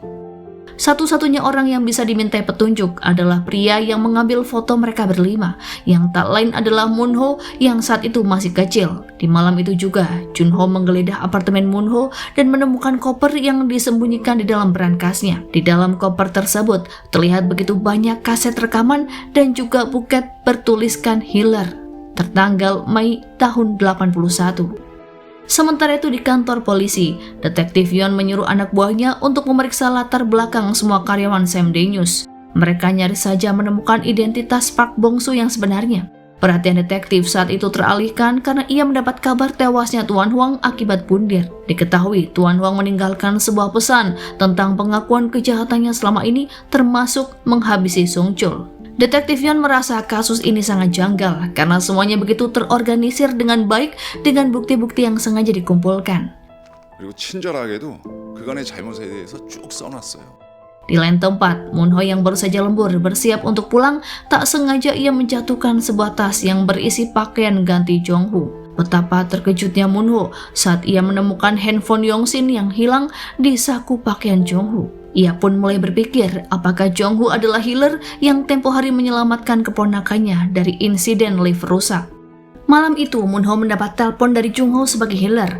Dengan suara yang sedikit disamarkan, Jung Ho bertanya perihal foto ayahnya dan keempat temannya yang juga dimiliki oleh Moon Ho. Moon Ho bersedia menjelaskan detail tentang kejadian di tahun 92 berikut foto mereka, asalkan healer menunjukkan wajahnya yang asli.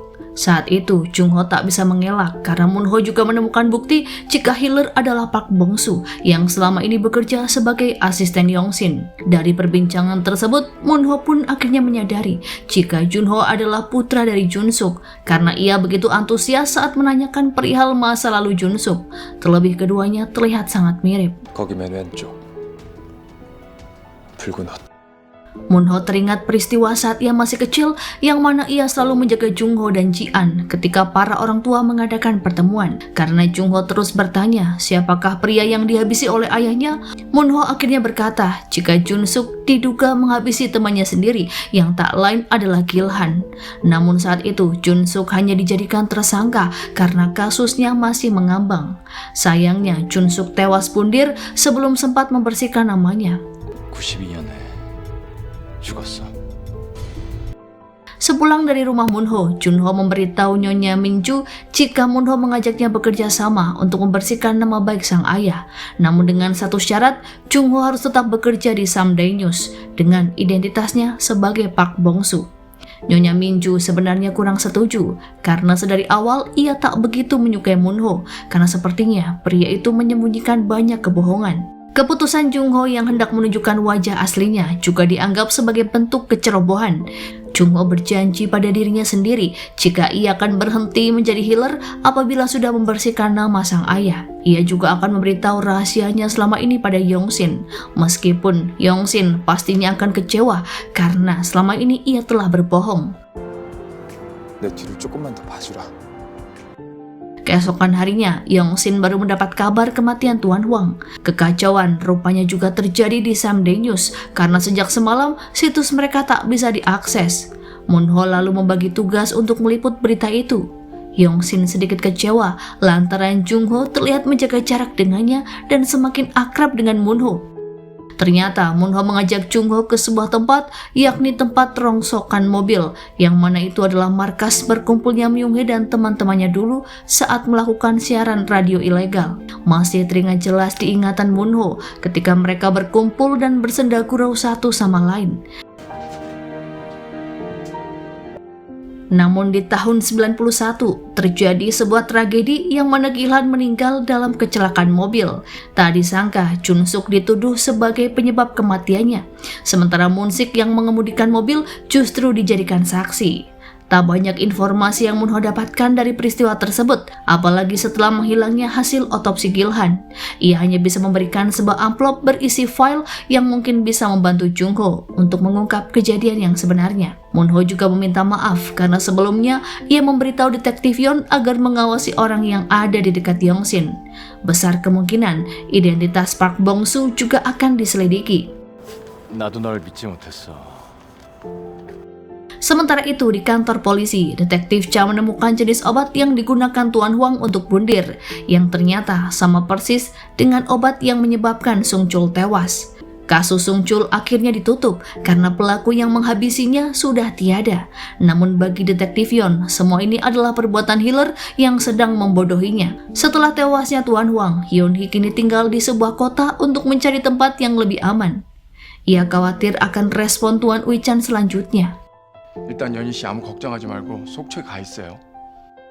Di pagi itu, detektif mendatangi kafe milik Tuan Chisu untuk menginterogasi Yong-shin mengenai Healer, karena detektif yakin Sung Chul dan Tuan Huang tewas di tangannya. Saat itu Yong-shin berkata jika Healer tak akan mengambil pekerjaan untuk menghabisi seseorang. Berpindah di markas Nyonya Minju, ia memberitahu Jung-ho jika Yong-shin baru-baru ini mengirim email pada Healer yang mengajaknya berkencan. Nyonya Minjo mengingatkan Jung-ho agar tetap menjaga rahasia di depan Yong-shin demi melindunginya. Ia lalu mengatur kencan buta Yong-shin dan Jung-ho di sebuah bioskop. Meskipun saat itu, Jung-ho sangat ingin memperlihatkan wajahnya kepada Yong-shin. 말 한마디 안 해도 된대. 지가 집으로 그러잖아. Melihat Moon-sik ada di kantornya, tentu saja menyulut emosi Moon-ho. Karena tanpa rasa bersalah, Moon-sik menemui Yong-shin alias Ji-an.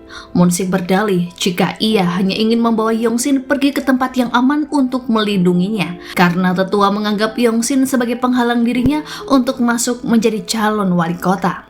Sampai kapanpun, Moon-ho tak akan menyerahkan Yong-shin kepada Moon-sik. Apalagi saat itu, Moon-sik berkata jika ia sudah menemukan keberadaan Jung-ho. 그 애가 위협의 문호야. 그래서 Setibanya di rumah, Moon-sik memerintahkan sekretaris Oh untuk menjemput Jung-ho di kantor kejaksaan. Di dalam mobil Moon-sik, Jung-ho sempat meletakkan alat pelacak agar ia bisa mengawasi gerak-gerik pria itu.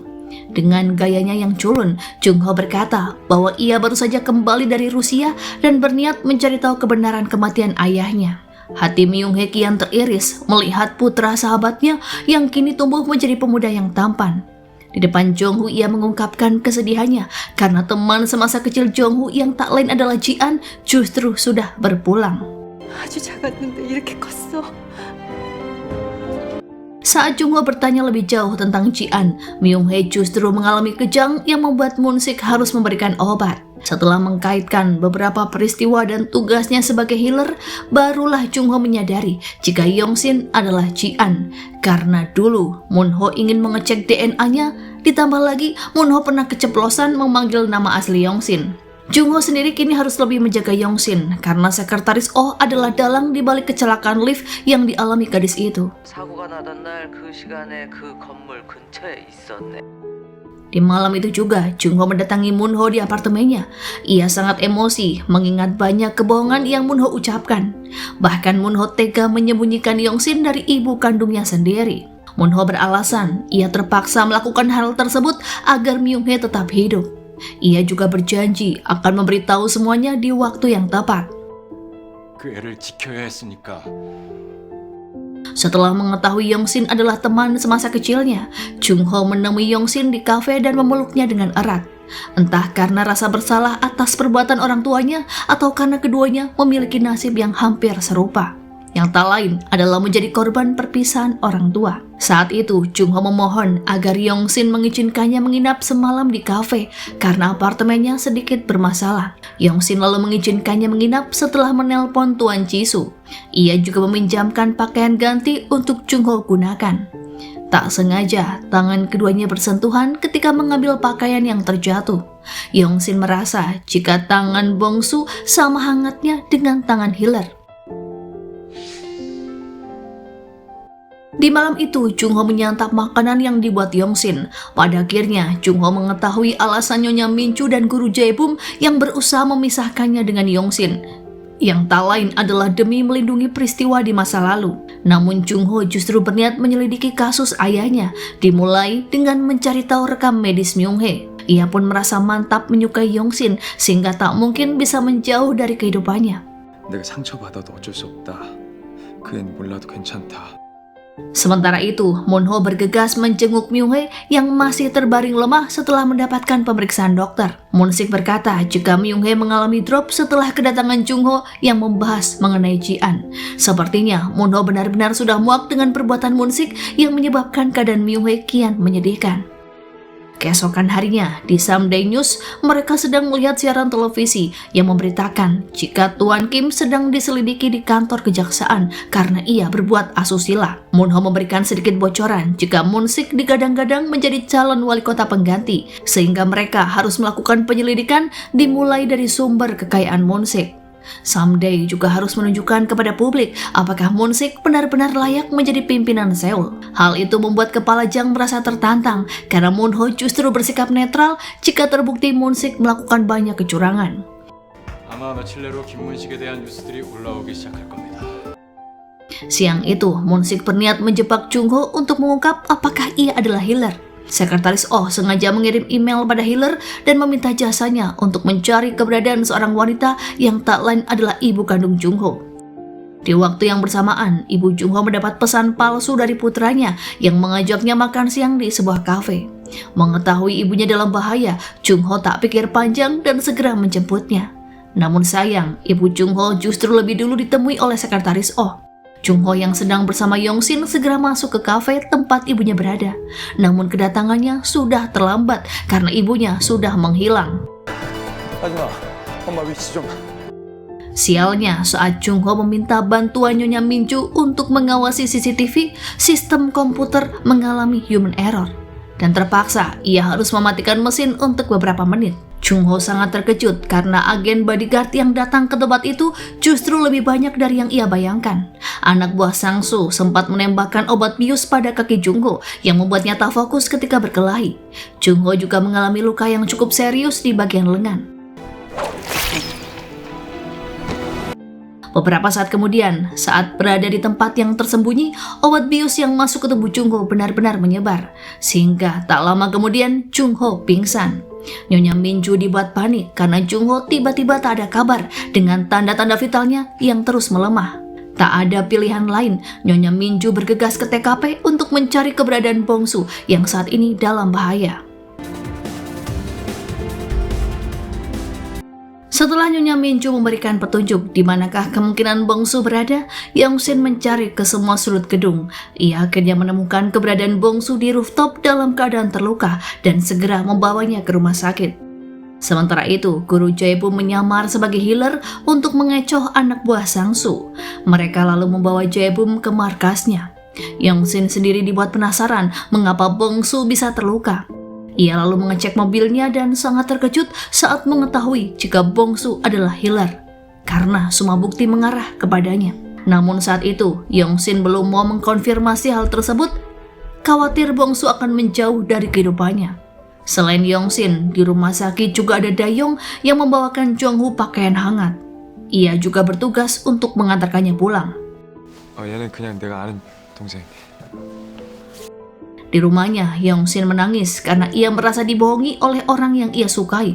Tuan Chisu menduga jika pria yang dimaksud Yong-sin adalah Bongsu, karena sedari awal ia sudah curiga. Moon-sik akhirnya menemui pria yang mengaku sebagai healer di markas SS Guard. Ia tak menyangka dan justru dipertemukan dengan teman lamanya. Moon-sik sedikit kesal karena Jae-bum memberikan peringatan padanya agar tidak menyakiti anak dari kedua sahabatnya itu, yang tak lain adalah Jong-hu dan Ji-an, karena sampai kapanpun ia akan melindungi keduanya dari kepicikan Moon-sik. 계속 거래해볼 생각 없냐? Sedikit ia mengingatkan Moon-sik atas perbuatannya di masa lalu yang juga telah memperdaya Myung-hye setelah suami dan putrinya meninggal. Kecurigaan Jae-bum mengarah pada keberhasilan Moon-sik dalam waktu singkat. Namun saat itu, Moon-sik justru menganggap jika Jae-bum sebagai kotoran yang harus disingkirkan agar tak mengganggu kedamaian hidupnya. 우리가 지켜온 이 세상의 평화. Beberapa saat kemudian, detektif membawa polisi untuk membebaskan Jae-bum setelah ia mendapatkan laporan dari seorang wanita yang tak lain adalah Nyonya Minju. Jae-bum akhirnya dimintai keterangan lebih lanjut di kantor polisi. Keesokan harinya, Myung-hye mulai enggan minum obat pemberian Moon-sik yang membuatnya selalu tertidur pulas. Ia sedikit curiga dengan biaya pengobatan dan operasi yang sangat mahal yang dulu ditanggung oleh Moon-sik. Padahal saat itu, Moon-sik belum memiliki pekerjaan yang tetap. Moon-sik mulai berpikir untuk menyingkirkan orang dari masa lalu yang bisa membongkar perbuatannya, yang tak lain adalah Jae-bum. Di sisi lain, Samdae News mewawancarai Moon-ho untuk meminta pendapatnya tentang pencalonan Moon-sik sebagai wali kota. Sebagai kerabat dekat Moon-sik, Moon-ho berkata jika perusahaan Jeil News sebenarnya sudah akan bangkrut, namun Moon-sik bisa bangkit setelah ia bekerja sama dengan pihak investor. 신문사 사람보다는 다른 쪽 사람들이 더 많았어요.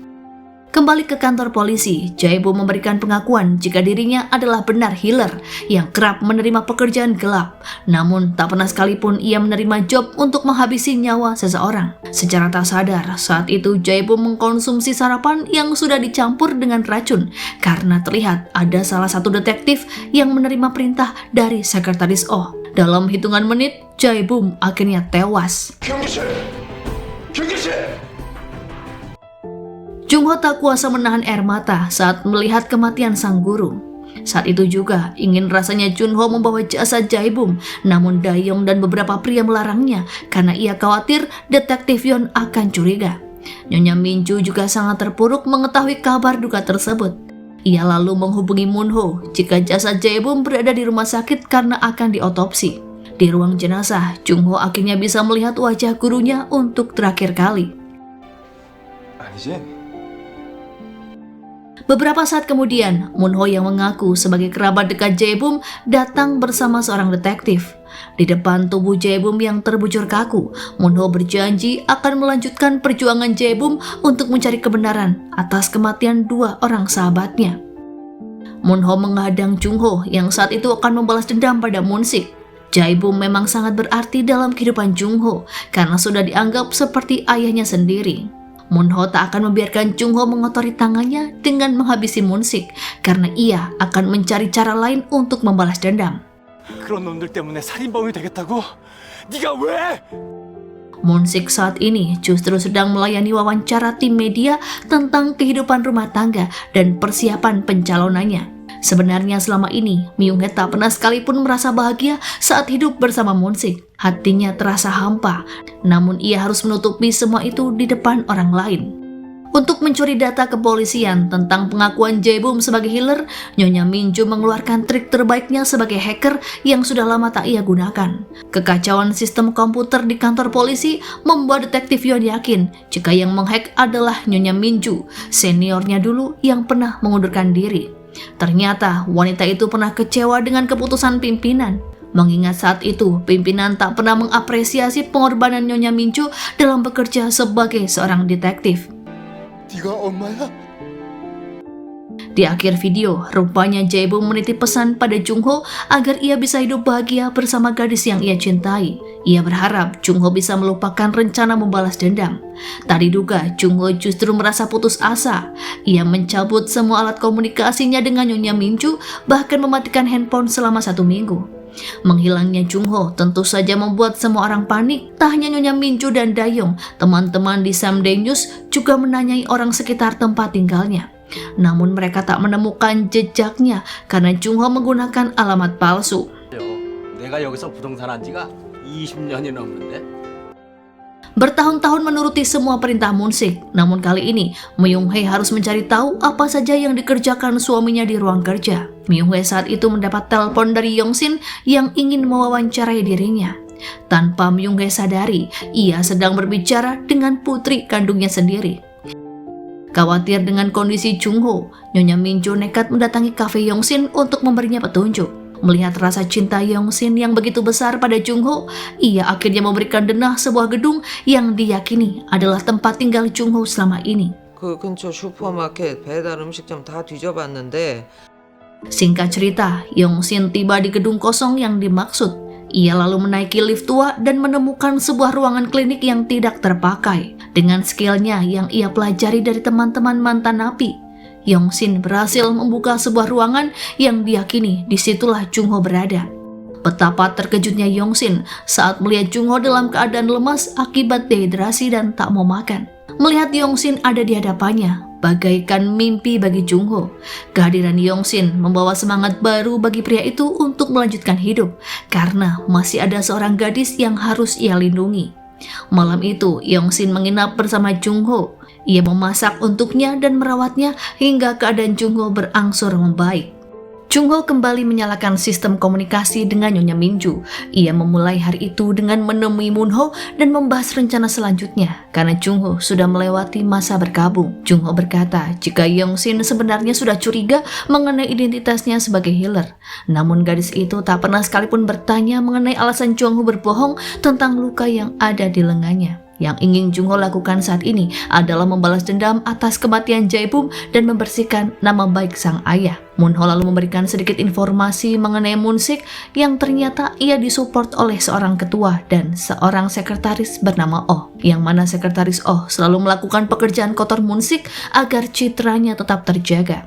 그래도 나도 위험해지지 않을 때 Siang itu tanpa rasa berdosa, Moon-sik datang ke acara kremasi Jae-bum. Ia berniat mengambil abu jenazahnya dan hal itu tentu saja tak akan dibiarkan oleh Jung-ho.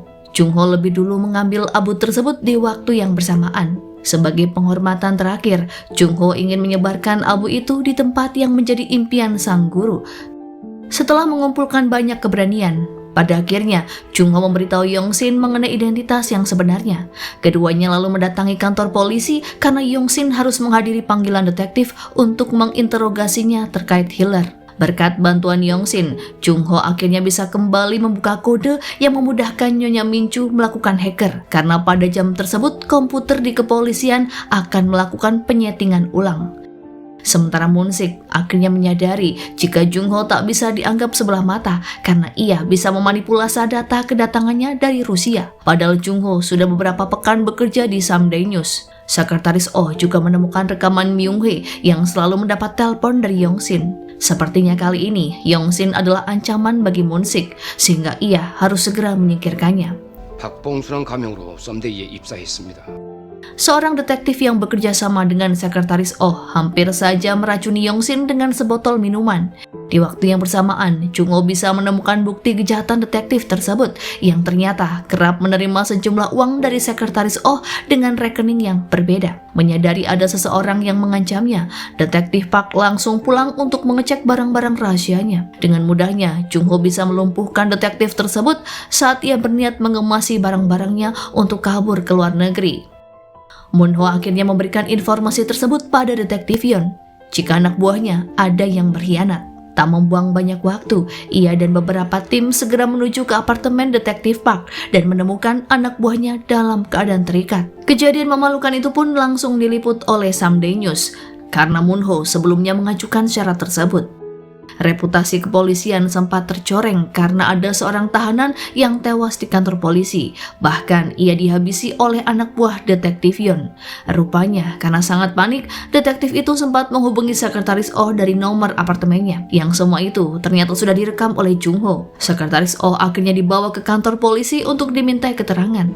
김 후보님의 오태영 비서가 경찰서에 Tak lama setelah detektif Park ditahan, Moon-sik menganggap jika kali ini Moon-ho menabuh genderang perang dengannya.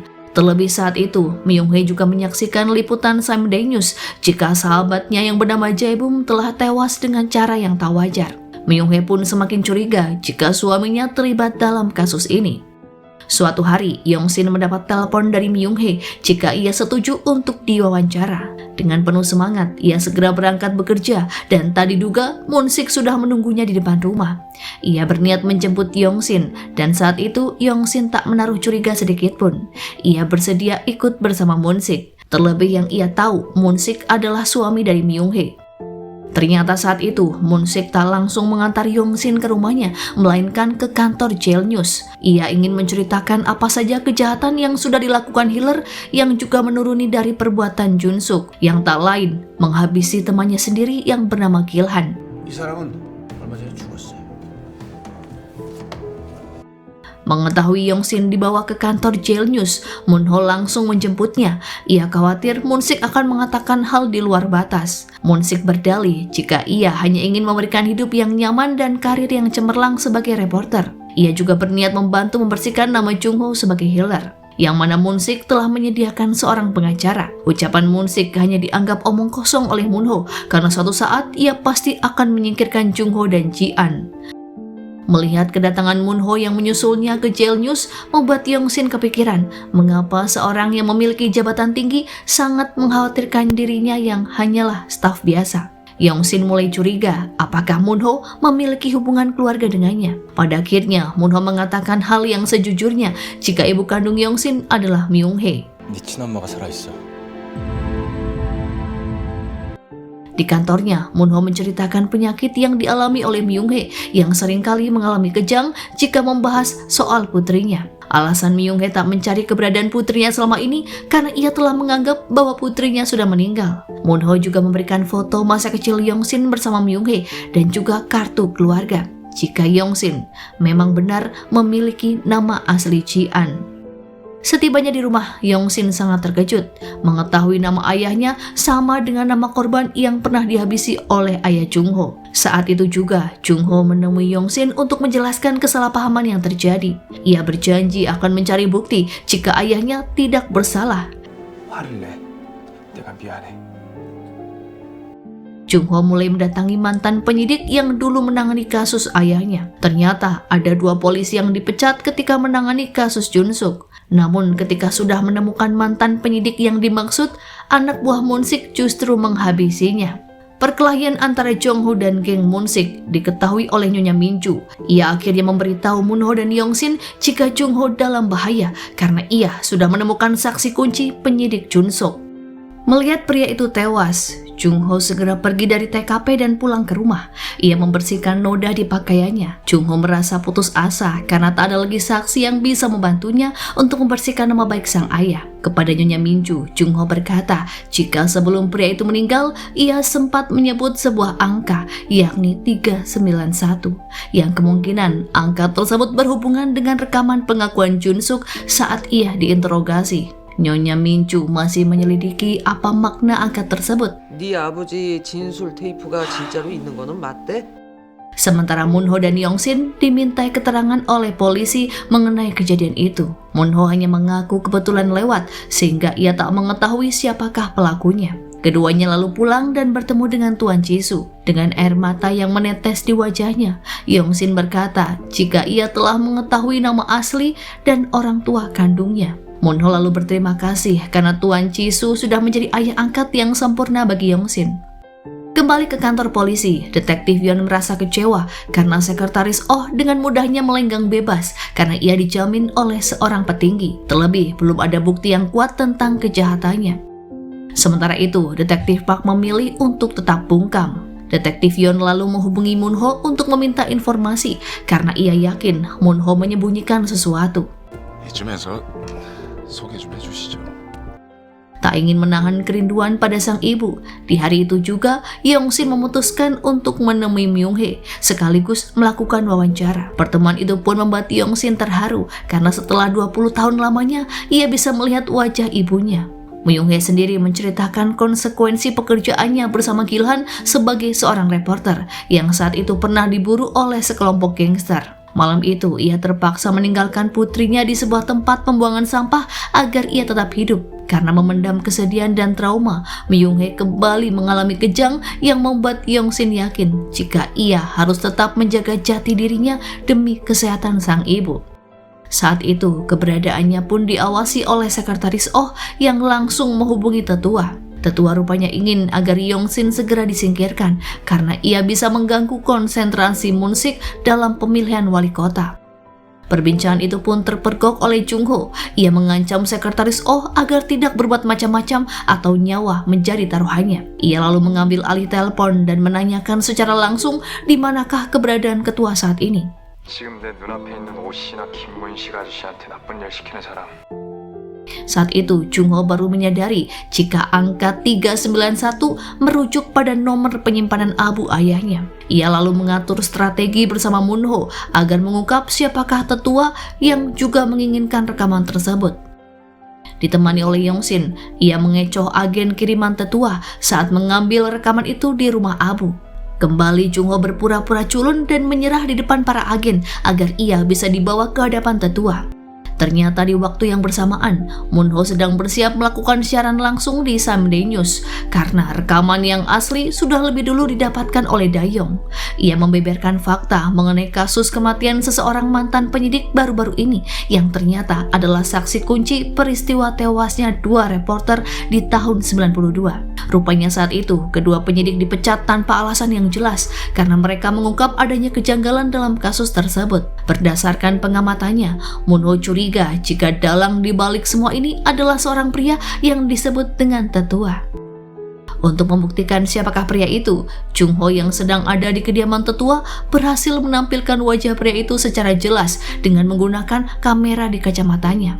Jung-ho beralasan jika ia adalah reporter dari harian Samdae News. Setelah penjaga menyita kacamata, Jung-ho akhirnya membuka kedoknya yang merupakan anak seorang korban kejahatan Ketua puluhan tahun silam. Ketua lantas mengajaknya minum dan membakar sebuah dupa yang seketika membuat Jung-ho hilang kesadaran. Scene lalu diputar peristiwa 22 tahun yang lalu saat tewasnya Kil-han akibat terpergok meliput kasus suap perusahaan konstruksi. Saat diinterogasi, Jun-suk yang menjadi saksi peristiwa itu justru didatangi oleh beberapa orang mencurigakan, yang mana mereka juga merampas bukti-bukti yang ada. Sementara Moon-sik yang saat itu juga ada di TKP justru memberikan keterangan palsu jika Jun-suk lah yang menghabisi Kil-han karena keduanya memperebutkan uang hasil korup. Kembali ke masa kini, Yong-sin yang ada di rumah Tetua sangat khawatir dengan keadaan Jong-ho. Terlebih saat itu, kedua polisi yang dibawanya belum berani melakukan penggerebekan. Beberapa saat kemudian, Jung-ho akhirnya ditemukan oleh Yong-sin dan ia segera membawanya pulang. Di rumahnya, Moon-sik masih tetap berakting di depan Myung-hee. Ia bersikeras tak terlibat dalam kematian teman-temannya karena memang sedari awal Jun-suk lah yang bersalah. 당신한테 말하지 않은 부분 없어. Mengingat hari itu adalah hari ulang tahun Yong-sin, Jung-ho memberikan sebuah kalung yang bisa dijadikan alat pelacak dan sensor jika Yong-sin dalam keadaan bahaya. Jung-ho akhirnya memperkenalkan diri kepada Tuan Chisu jika ia adalah kekasih Yong-sin. Meskipun saat itu Tuan Chisu merasa kesal karena Jong-soo sering membuat putrinya menangis. Di suatu malam, sekretaris Oh terlihat mendatangi apartemen Moon-ho. Ia berniat mencuri barang-barang berharga, yakni kaset rekaman dari tahun 80-an. Rupanya dengan kaset tersebut akan Moon-sik gunakan untuk mempengaruhi netizen. Jika dulunya ia adalah seorang reporter sejati, sehingga Moon-sik akan melindungi media dan hak penyiaran. Ia juga berniat mengabdikan diri untuk Seoul demi kebebasan demokrasi. Mendengar hal itu membuat Moon-ho dan Jung-ho muak karena Moon-sik seolah pria yang paling suci dari dosa. Di lain sisi, anak buah Moon-sik yang bernama Tuan An kini bergabung dengan agen Sang-soo. Rupanya mereka berniat menculik Moon-ho dan membawanya ke suatu tempat. Sayangnya, saat Jung-ho menyadari hal tersebut, ia kehilangan jejak Moon-ho karena penculik mengelabuinya dengan membawa handphone Moon-ho ke arah yang berbeda. Situasi bahaya juga dialami oleh Yong-sin saat ia diikuti oleh sekretaris Oh ketika berada di apartemen Moon-ho. Usut punya usut, anak buah Tuan An menggunakan Moon-ho dan Yong-sin untuk mengancam Jong-ho. Jong-ho dipaksa mengakui jika dirinya lah yang menghabisi saksi mata di sebuah gereja. 뒷마당에서 있었던 박동철 살해 사건. Dengan rekaman bukti tersebut, kini ketua memiliki senjata untuk mencari kelemahan Jung-ho. Ia memberikan tawaran pada Jung-ho untuk bekerja sama. Tak ingin video pengakuannya tersebar luas, mau tak mau Jung-ho menuruti perintah tetua.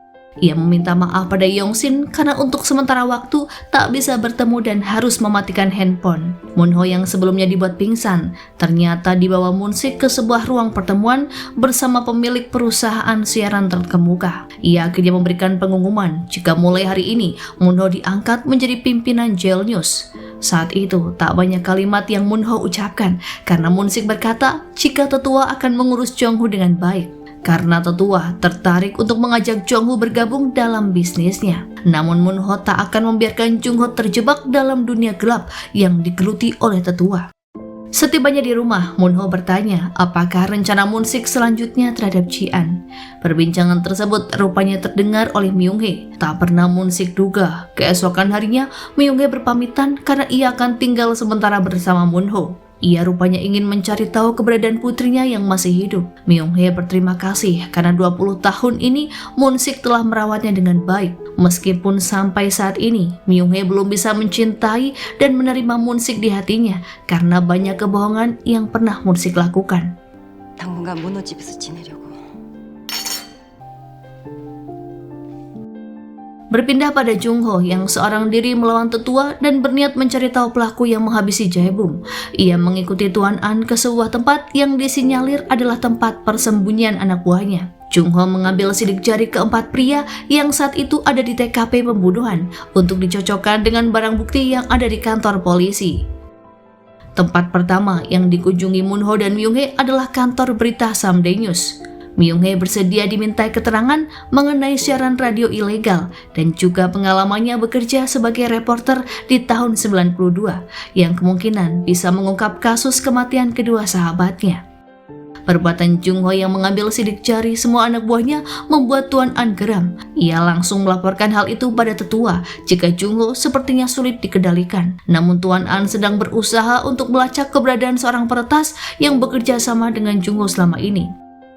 Jung Ho kemudian memberikan sidik jari anak buah Tuan An kepada detektif untuk diselidiki lebih lanjut.